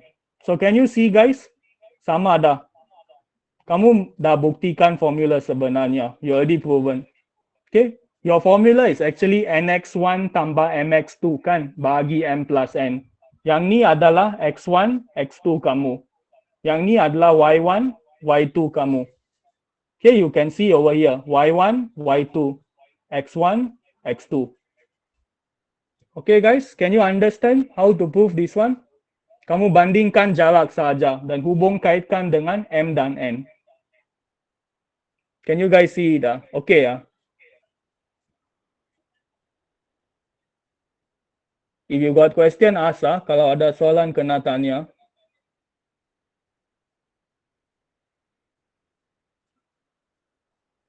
Okay, so we go next one, 8B.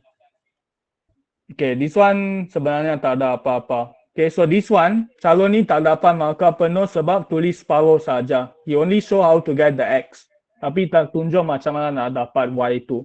Okay, so you must show how to get X coordinate and also Y coordinate. Dua-dua belah kena ada. Okay, so next one. 8B, mereka bagi tahu coordinate bagi kamu dah. They already give you the value. Okay, jadi mereka bagi tahu P2 3, Q2 2, X is 6, Y is 0. So then they say state the range of value of R and S. Okay, jadi kat sini coordinate C, this one. Kamu tak tahu nilai dia. Okay, so this is where the R and S come from. Okay, jadi macam mana nak dapat? Again, you use back the equation earlier. Tadi kamu buktikan kan yang ni, this one. Kamu ganti balik saja. You can see over here. Just substitute the value given over here inside the equation. Sebab mereka nak if m less than n. Okay, m tu lebih kecil dari n. So they just want you to do a comparison, perbandingan sahaja. Okay, kamu boleh nampak kat sini. M less than n maksudnya R minus 6 greater than 3. 3 datang dari sini. 6 tolak 3 sama dengan 3. Okay, so kamu kena tukar simbol lah. You need to switch the sign over here. Because kat sini, n ni adalah R tolak 6 based on the ratio. N equals R minus 6. Lepas tu, M is equal to 3. Over here, 3. So that's why R is greater than or equal to 9. Mereka nak julat saja. Jadi tak ada nilai yang spesifik. Okay, sure. No worries. Okay, so this is the first part. Lepas tu nak julat S, range of value of S, how? You can see over here also. Guna yang ni pula. Use the second part. Okay, because S ni adalah coordinate Y kamu. Your Y coordinate. So Y coordinate kena guna formula untuk coordinate Y lah yang kamu buat tadi. Okay, so you just substitute again. Gantikan nilai sahaja.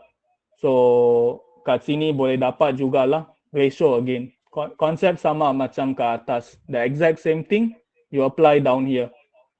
So then you will get S is less than or equal to negative 2. Okay guys, can you understand? Boleh faham? Okay, so next one. This one no need, can skip. Okay, B2. Find the value of P if the straight line is parallel to AB. Okay, this one not hard. Yang ni boleh buat. Wah, so fast. P is 4. Okay, so this one kamu perlu hanya cari kecerunan garis lurus ini saja. Just find the gradient for this line. So the gradient of AB will be equal to the gradient of this line. Okay, jadi this form guys, do you all remember? Bentuk macam ni persamaan, what type of equation do we call it? What form? Bentuk apa? When they write like this, X over A plus Y over B equal to C. Apa bentuk ni? Equals to 1, sorry. What form? Yes, very good, Joshua. Bentuk pintasan, intercept form, correct. There is one form called intercept form. So this is useful untuk tahu pintasan X dan pintasan Y kamu. Okay? Yeah. So this you can find your X-intercept and also the Y-intercept value. Okay? So then you will get M is negative P over 6. Sebab your P is over here, your 6 is over here. So you can direct count actually already the value of P. Guna formula yang ni.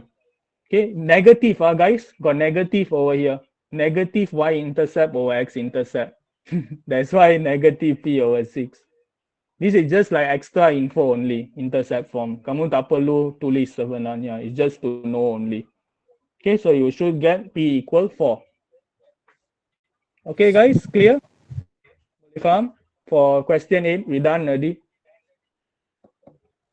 Clear? Okay, next one. Okay, this one. Oh, this question guys. Yang ni susah. Pengambilan. This one come out very hard one for SPM. But I think still can do. Masih boleh buat. This one they say that equation of GX. Okay, they want to find out the GX equation. Maksudnya persamaan yang ni. Over here. They give you an equation, area under curve GX diwakili oleh yang ni. Given by this. Okay, jadi maksudnya yang ni adalah persamaan yang sudah melalui proses pengambilan. This equation already undergone integration. So can I ask you guys, if you want to find back GX, what must you do? Proses apa? Kalau yang ni sudah dikamikan, macam mana nak cari GX pula? Mitosis. Oh my God. Oh, guys, the rest. Okay, I know. Don't worry. You can go. Any suggestion, guys? Number A. K. KU tambah. Itu formula ke Afika yang kamu ingat? Akronim macam tu. Ku tambah. Integrate. No, this one already integrate. Means if you want to find GX, how? This one already integrated. Means if GX, what you will do? Yes, very good. Differentiate, opposite only. Okay, bertentangan. If you can notice lah, this answer and this answer, kamu bezakan yang ni, kamu dapat jawapan yang ni. It's just a differentiation only. Okay, so that is the concept. Okay, sebab mereka nak persamaan asal GX. This one is to find the area. If you find area, how you find, guys? Integration, right? Kamu dah belajar. Pengambilan baru boleh cari luas. Okay, so for part B, find the area of shaded region. This one is a tough one, part B. Bahagian B ni susah. So how to find actually this region? Kamu kena bentuk satu lagi garis lurus kat sini. You have to form a straight line. Because just like this, you cannot find the area. Sebab bentuk tak sekata, irregular shape. So cannot. So you need to form a straight line here. So first, kamu kena tengok yang ni. This equation over here. Jadi kamu kena kame dari 1 sampai 2. Let me show you the shaded region. Kamu lukis satu garis macam ni. So you get the area of all of these first. This is the concept guys. Kamu ambil luas seluruh yang ni. Tolak dengan luas yang tak berlorek. The whole region minus the unshaded region. Kamu akan dapat shaded region. Okay. So you take the whole thing minus the yang tak berlorek punya. Boleh faham tak guys? Can you understand? After you know this, kamu boleh selesaikan dah pengambilan biasa. That's the only thing you need to know. Other than that, all the same. Okay, but make sure no careless mistake lah. Okay, so yang ni semua sama sahaja. Okay, so kamu boleh guna had atas dan had bawah yang sama. The exact same upper limit and lower limit because it is actually under the same limit. Seluruh yang ni di bawah had yang sama. The curve and also this line over here.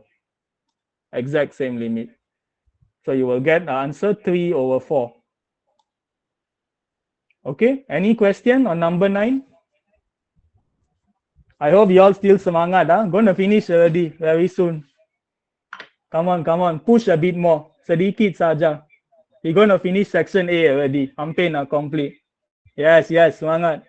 Others, try to respond. Semangat or not? Come on.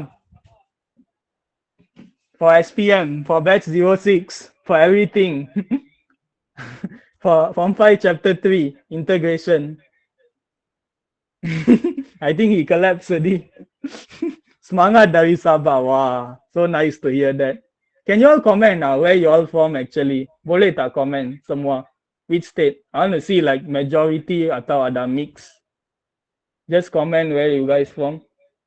Kelantan, Perak. I want to see ada satu Malaysia or not. Kelantan, Perak, Sabah. Singapore, very good. Kelantan, Perak, Sabah. Johor, Penang. Wow, 5 states already. Selangor, 6. Very good, not bad. Johor juga, okay.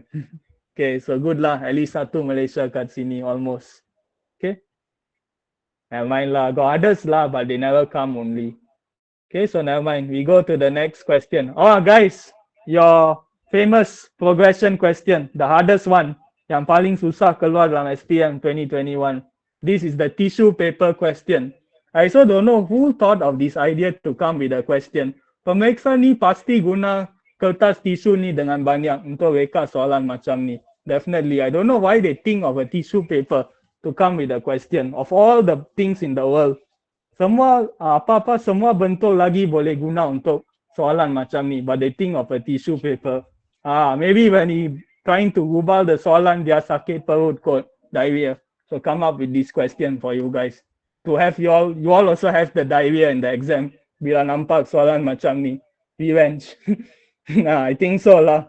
Very weird question guys, never seen before.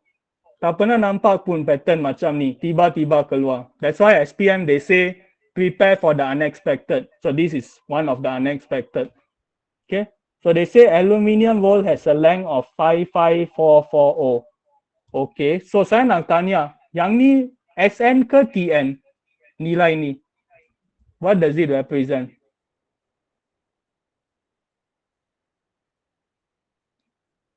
SN atau TN? Yes, very good. Because this is the total length of the roll, SN. Okay. And then cut exactly into 72 section. Okay, so they say length of the first section X. Kat sini boleh nampak. And then increase. Guys, AP or GP? Kalau nampak keyword, this one, increase by 20 mm. Arithmetic or geometric?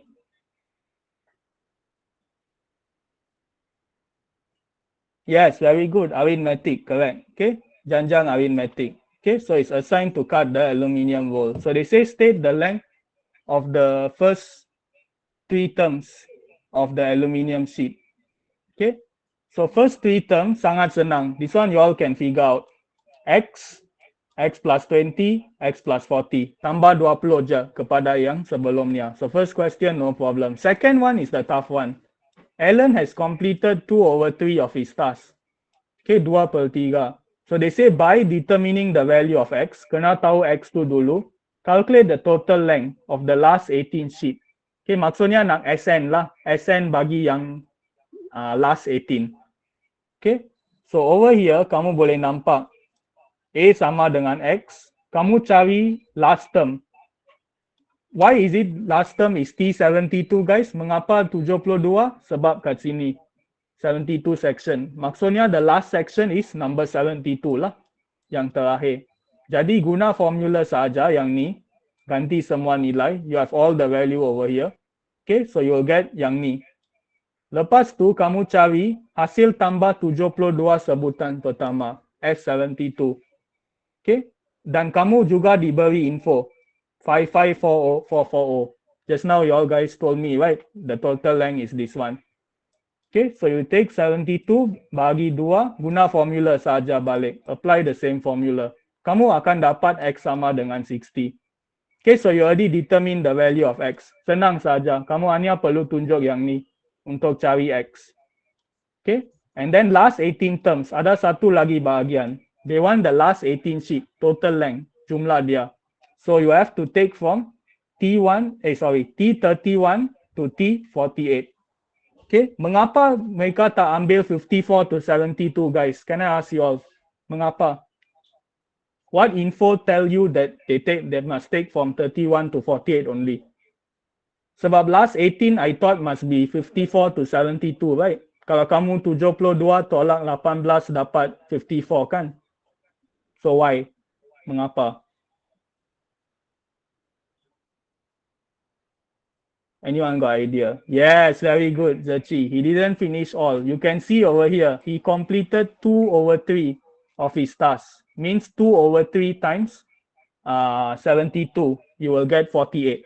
48. Maksudnya, your last term will be 48. So 48 minus 18, you'll get 30, but you must plus 1. Kena tambah 1. Okay, because if you count lah in your hands, 31 to 48 is actually 18 term. Okay, ada 18 nombor dari 31 hingga 48. So it's not 30 actually. Okay, so then you just apply the exact same formula, tapi boleh gantikan dah lah. You already got your X, just substitute inside here. Okay, then you will get the exact value, 14940 mm. Okay guys, can you get this concept untuk yang B? Do you understand? Okay, next one. This one no need. Oh, guys, this one very nice question, guys. Yang ni, wah, shock lah buat. This one really different, very difficult one. Two different way. Yang ni ya, guys, macam gabung konsep permutation and combination dalam progression. Because they want you to think of two ways to form a cylinder. Dua cara. Okay, so sangat menarik sebenarnya this question. Very interesting. So how to form actually this thing? This one I think they involve, wait, let me check and see. Maximum volume. Let me see, guys, for a while. Guys, when you see the keyword, maximum volume, what comes to your mind? Maximum. Bila nampak perkataan maximum, what strike your mind? Kalau yang form 5 lah, form 5 akan tahu yang ni. Form 5 help to answer. Whenever you see something with the word maximum, yes, correct, differentiation. Okay, pembezaan. Maksudnya kamu kena guna konsep pembezaan kat sini. Okay, tak apa, I'll guide you, no worries. Okay, so they actually want to find last sheet. Okay, kamu kena guna yang paling terakhir punya kertas. Okay, jadi kamu kena tahu panjang yang ni dulu. You need to find the last sheet. Let me see ya, kalau kamu dah cari sebelum ini. Belum lagi. Sana. Okay, dah cari. Over here. Guys, this is your last sheet length. Panjang kertas yang terakhir. Kamu ganti X sama dengan 60. Ke dalam ungkapan ini, you will get 1480. 1480. As you can see over here. Okay, ini cara kamu dapat nilai ni. Guna jawapan kat A2, your answer earlier. Substitute the X. So then you will get 1480. Okay, jadi dari kat sini, you want to form an open cylinder, guys. Guys, open cylinder, can you all imagine cylinder terbuka? Maksudnya kat atas tu ada bulatan tak? Is there a circle on top when I say open cylinder? Yes, tak ada. Maksudnya kamu kena ubah formula dia sikit. You have to change the formula a bit sebab tak ada bulatan kat situ. Okay, but never mind, you wait first. Okay, 2 pi r equals 1480. Okay, kalau kamu cuba recall balik, 2 pi r formula dia untuk kira apa? What quantity do we use 2 pi r? Bukan. Yes, circumference. Very good. Okay, betul. Ukur lilit in BM. Okay, so the ukur lilit is actually the length. Kalau kamu boleh imagine lah. This one is the height, ketinggian 500. As you can see here, is the height. Okay, so that is why kamu boleh ungkapkan R dalam sebutan pi. Mengapa yang ni penting? Sebab kamu nak bezakan persamaan ini. You want to differentiate this equation because they want maximum volume.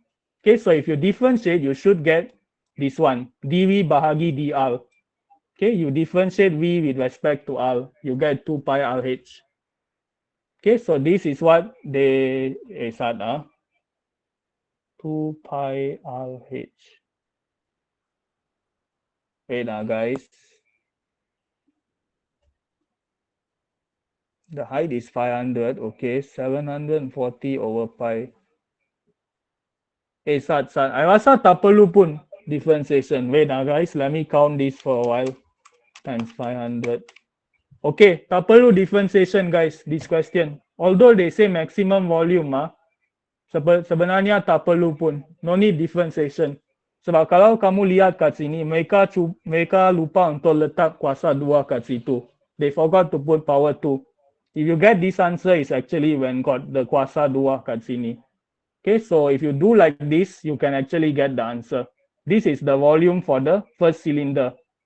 First possibility, kebarangkalian pertama. Kalau cylinder tu secara mendata, horizontal cylinder. You see the second possibility. I didn't say that the cylinder can only be horizontal. The cylinder can also be vertical, right? Boleh faham tak, guys? Cylinder tu boleh mendata, boleh juga menegak. Okay, you can put in two possible way. Okay, so this is why the second step come. Sama saja, same langkah, but now your circumference become 500.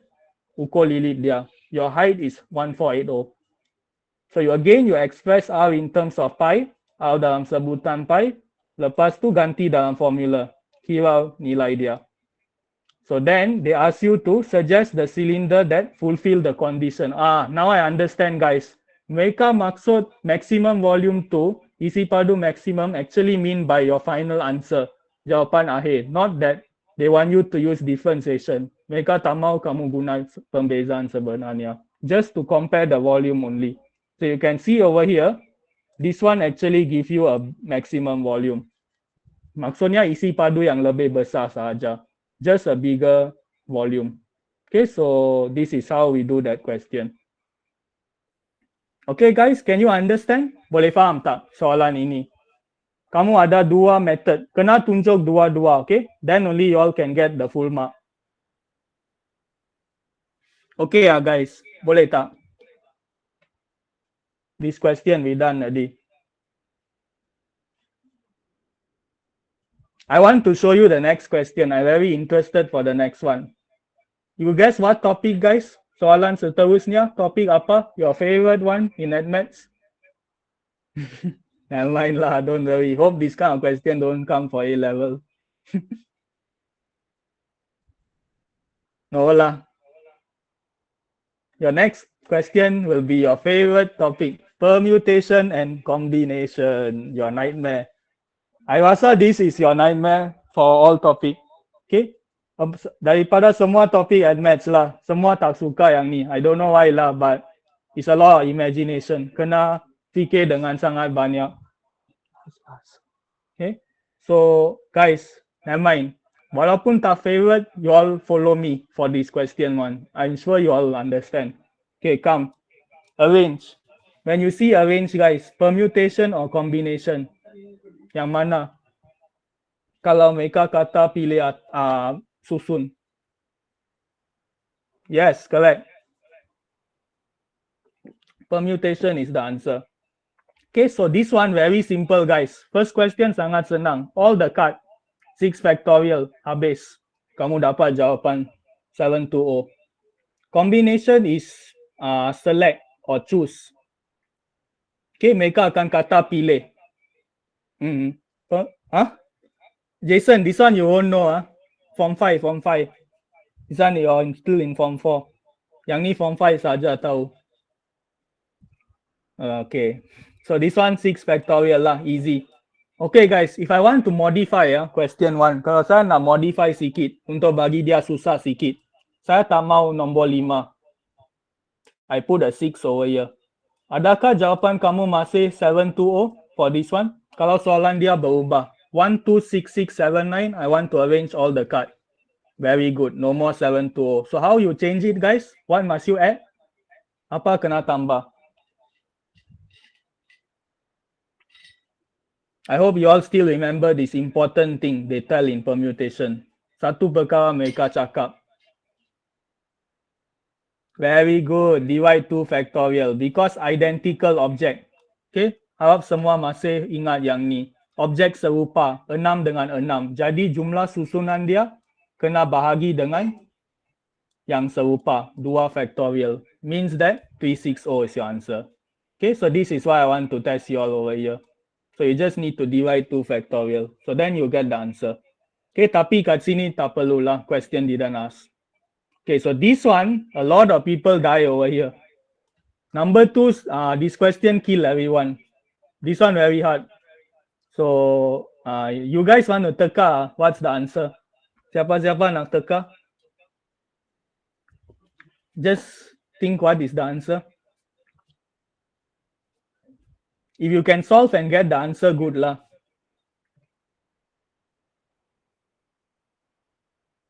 Or you all want me to explain? 360, very good guess. I know you just simply unthumb only, never try. Okay, so this one, never mind, I explained to you all, don't worry. Wait, let me see, is it this slide? Okay, this slide. Okay, so they say they want proper fraction. Whenever they have more limitation, guys, bila mereka introduce lebih banyak halangan kat kamu, lebih susah soalan tu. You can see over here, there is 2 halangan. Even number side by side. Nombor genap kena sisi. Sisi sebelah sisi lah. But then it must also be proper fraction, pecahan wajar. So you got 2 limitation over here. Okay, the answer is 72, Steven, by the way, not 360. Okay, you should get 72 only. Okay, so this one, how to think, guys? Proper fraction. you have 4 cards, 4 card only, yeah, you must arrange. So you actually have a possibility of 1 card divided by 3 card, 2 card divided by 2 card. Can you guys get it? Boleh faham tak yang ni? To form a proper fraction, you got only 2 possibility. If I say 3 card divide by 2 card, what type of fraction is this, guys? Apa bentuk pecahan yang ni? Kalau 3 card bahagi 2 card. Yes, improper fraction, tak wajar dah. So this one, this possibility cannot. So you only have 2 possibility, 1/3 or 2/2. Okay, definitely 0 and 4 cannot lah, guys, because 0 and 4 you cannot form fraction. Tak boleh bentuk pecahan. You will get nothing. Okay, so first one, 1 card over 3 card. What is the possibility? So this is the possibility over here. Can you guys understand this? This part, how they get this one, or you need explanation? Perlu tak penerangan kat sini?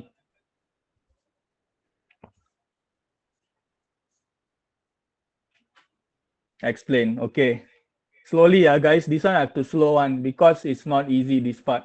Okay, first, even number side by side. Remember, you have to obey to this rule. Kena patuhi yang ni.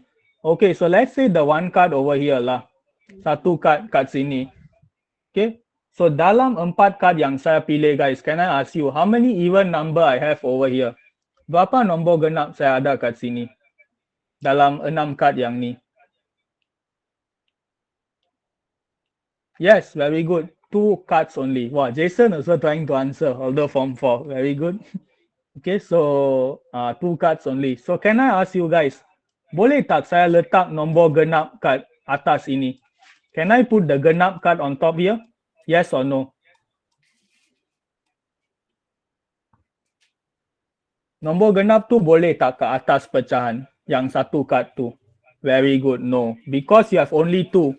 Hanya 2 dan juga kena sisi side by side, sebelah satu sama lain. Maksudnya nombor genap ini hanya boleh jadi kat bawah, only down can. Other position tak boleh. Okay, maksudnya 1 card over here has to be an odd number. Okay, nombor ganjil. So how many nombor ganjil you have here, guys? You have 4 actually. So ini sebab 4 tu datang kat sini. Can you understand now how they get the 4 at the start? 4 nombor ganjil. You have 4 possibility to put in the first card over here. Yang ni. This one over here. Boleh jadi mana-mana 4 nombor ganjil. 4 odd number. Okay, so this is why the 4 is here. Can you understand this one, guys? I separate part by part. So I need to know whether you get this or not. Can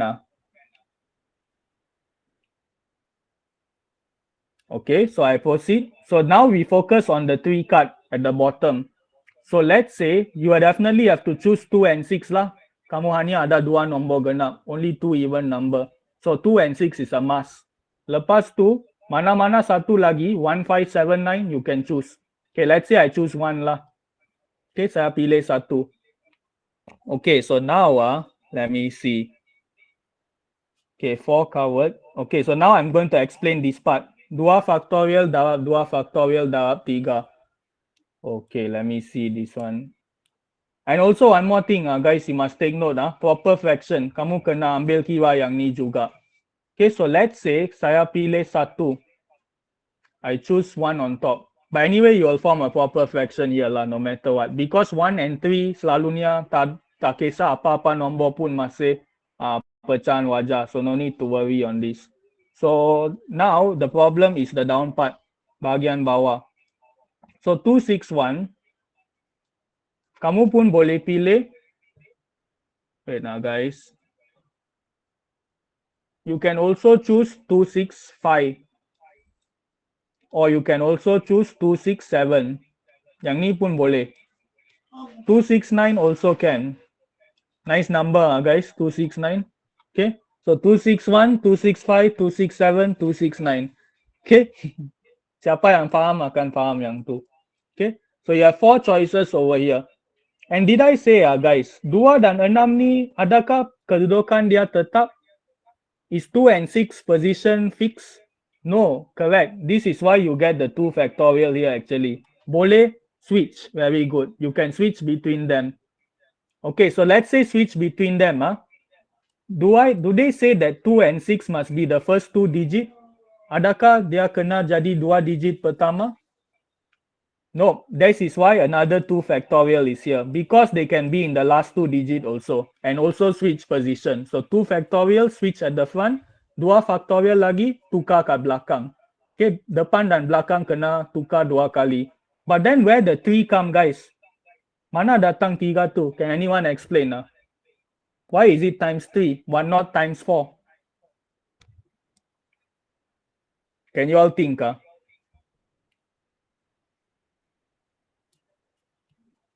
Why is it 3?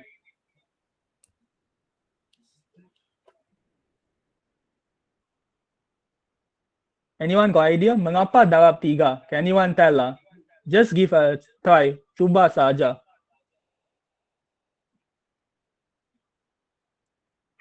Very good. Correct. Baki 3 card guys. 2 and 6 already taken.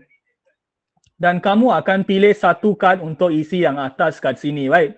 You will choose one card to fill the top. Let's say I choose 1. Remainder how many I have guys? 3. Itu sebab darab 3. So this why you get 48. I know it's confusing, but if you just now listen, right, step by step how I do, you should be able to get it. Yang lain boleh faham tak? How you get the 48? Yeah, I know. This one really tough one. How good I explain also, your brain need to think in that way. Itu adalah kekangan kat bab ni. Because your brain need to think in macam cara tu. I'm telling, tough. Faham lah yang 3 card. Afika, 2 factorial darab 2 factorial tu faham tak? Kat tengah-tengah. Do you guys understand about the 2? No, okay, never mind. I explain again. Wait,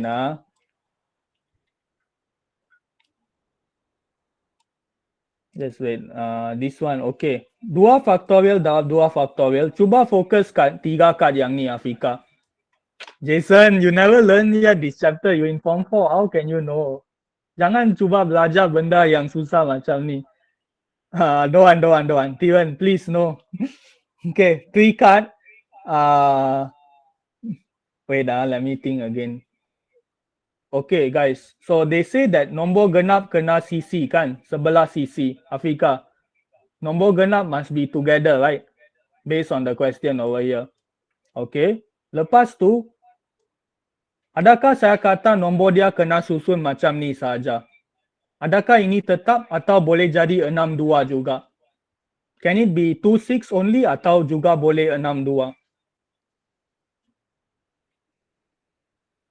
Mana satu? Ya, boleh juga. Ini sebab 2 factorial datang. Sebab kamu nak susun 2 nombor ini secara lawak. Arrange 2 numbers randomly. So 2 factorial. 1 dah cover. Okay, 3 ni tadi kamu kata faham kan? So 3 pun dah cover. Okay. So then, lepas tu, adakah saya kata dalam 3 card kat bawah, the 3 cards at the bottom guys, adakah 26 atau 62 kena kat 2 digit pertama? Does the 2 and 6 and 6 and 2 must be the 2 digit ataupun boleh jadi 2 digit yang belakang? Yang mana satu, Afika?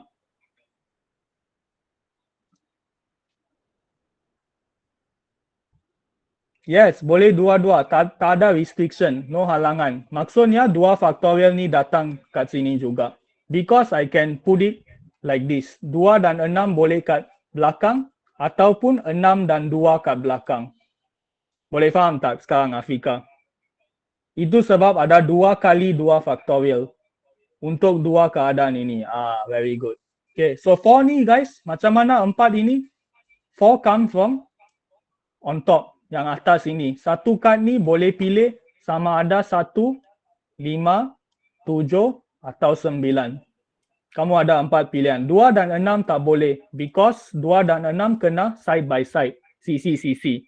Okay, macam pasangan lah. Kamu cuba ingat dia macam lelaki dan perempuan. Must be side by side. So cannot be at the top of the fraction. Tak boleh jadi pengangka pecahan tu. Must be at the penyebut.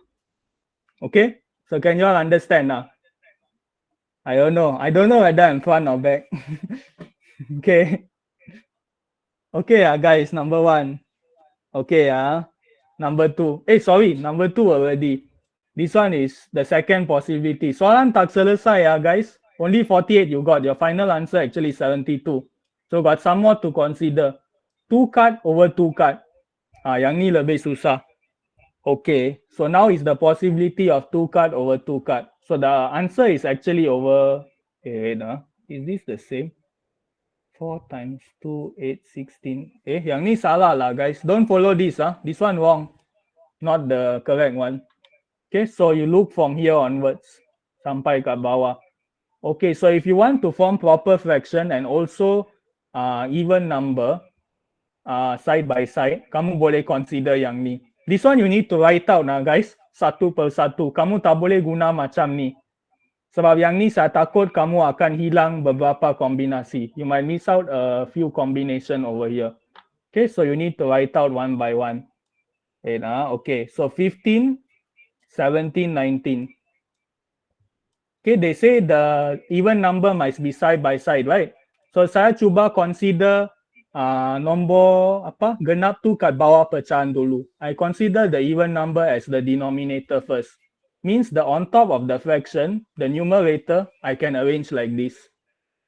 Okay, let's say saya mula dengan digit 1 dulu lah. I start with number 1. So I can combine 1 with 5, 1 with 7 or 1 with 9. 2 dan 6 tak boleh lah sebab saya dah fix 2 dan 6 kat bawah. Okay, so you will get 6 way, 6 cara. Can you guys get this or not? Boleh faham tak? 3 times 2. This is why you get 6. 3 nombor ke atas, 2 nombor kat bawah. Darab. You'll get total 6 way. Can or not, guys? This one.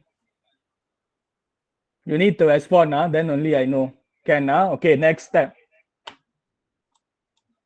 Okay. I just scared because you guys don't like this chapter, so that's why I asked. Okay, so second method, saya boleh mula dengan digit 5. I can start with the 5th digit. Okay, guys, so why do they don't put 26 over here? Can you tell me? Mengapa mereka tak letak 26? Because I thought even number side by side can also switch, right? Mengapa tak boleh? 26.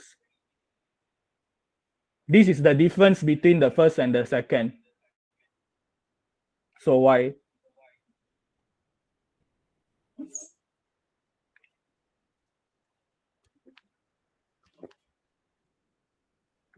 Yes, very good. Now even number, betul. Okay, you got the correct point. Even number. Sorry, Afika, bukan. Proper fraction is the point. Sorry. Kamu kena dapat pecahan wajar. Ingat juga. Kalau kamu letak 26 kat sini, look guys, it's actually improper fraction. Pecahan tak wajar. Can you get guys? This is why 26 tak boleh. Cannot. 51 over 26 improper fraction. Tak wajar. So you only have 3 way over here. 3 number, darab 1 nombor, you get 3. Can you get this, guys? Second part. So you must consider, must be careful here because you have 2 limitation you have to fulfill over here. 2 halangan. So this is why the number is not always the same based on the limitation. Kena imagine sikit lah. Kamu kena list macam ni dalam exam. Baru kamu faham. Okay, so that case was for the 26 and 62 at the bottom. Tapi saya tak fix. 26 dan 62 ni hanya kat bawah pecahan sebagai penyebut. It can also be the numerator or the pengangka pecahan on top over here. Okay, so let's say I start with 26. Saya mula dengan 26. So can I ask you guys, mengapa digit 1 tak mula kat bawah tu? Why don't I start the denominator of the fraction with digit 1? Lepas tu combine macam 15, 17, 19. Why?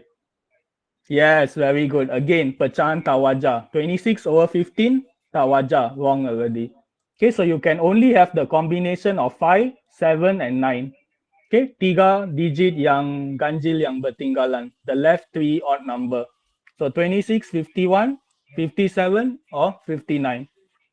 Okay, yang ni pun repeat. 71, 75, 79. Yang ni sebenarnya tukar kedudukan. You switch the position of the number. Okay, 91, 95, 97. Okay, so this is the combination over here lah. You can see. Okay, so can you guys get this one? How to get the 9-way? You must try all possible lah. You have to switch between the number also. Kena tukar kedudukan. Okay, so next one. Let's say saya letak digit 62, 62 on top of the fraction. Okay, so this one I got only one choice like this. 71, 75, 79. Okay, kalau saya pilih digit 7 lah untuk mula. Why cannot digit 5 guys? Because digit 5 will form improper fraction. Pecahan tak wajar.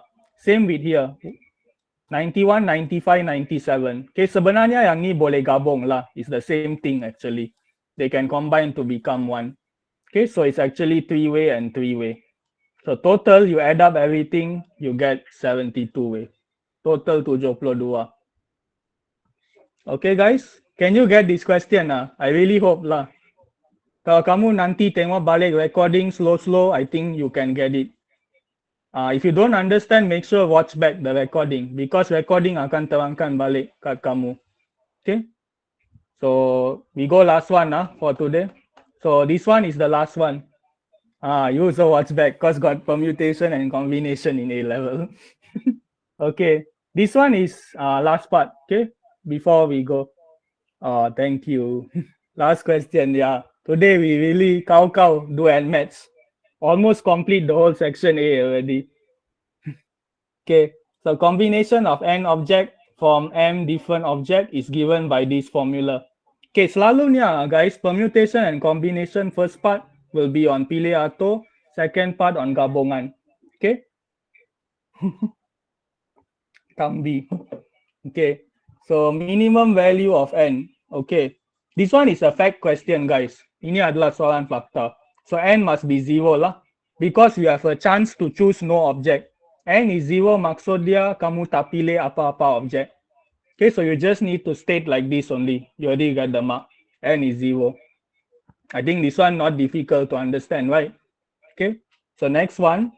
Sarah bought a box of colored pencil. Guys, focus here. Kumpulkan perhatian kat sini. Contains P number of different colored pencils. Okay, so they say given that the number of different way to choose 3 pencil is 26p minus 2. Okay, don't get scared guys when you see like this. Jangan takut. You just write out only based on the formula. Jason, you cannot do this. This is form 5. How many times I have to say this? This is still tingkatan 5.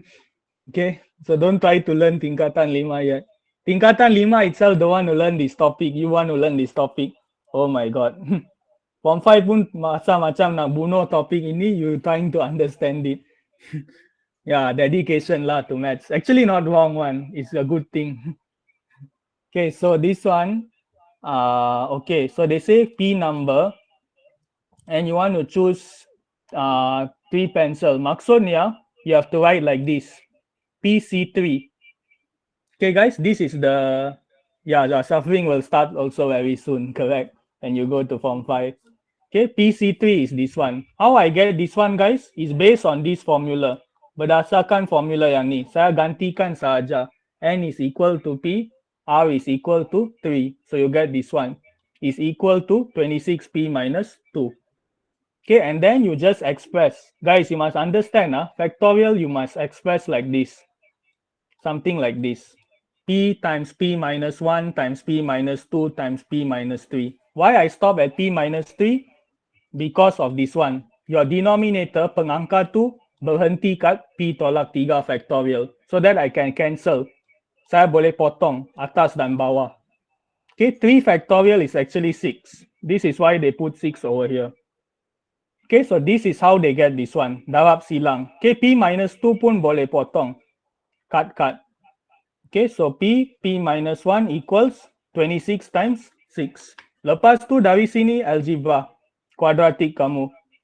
So why they don't accept P is negative 12 guys? Can you tell me? Mengapa P tu tak boleh negative 12? Try to look at the question and see.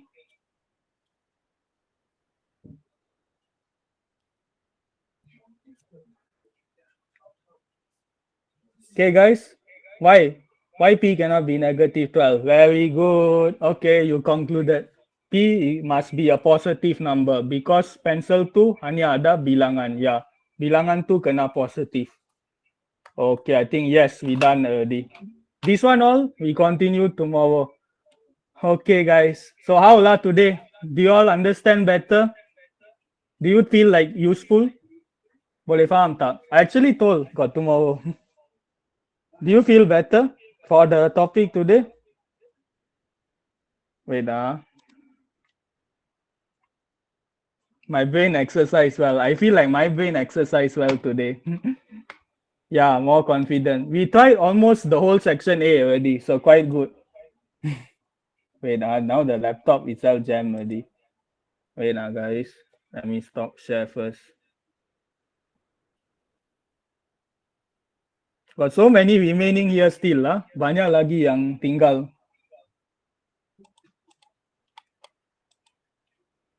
Wait, guys.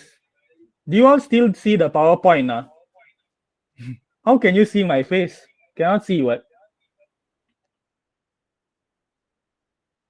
Oh, cannot see already. Wait, means my laptop lag. Oh my god. Wait, let me try to get out first.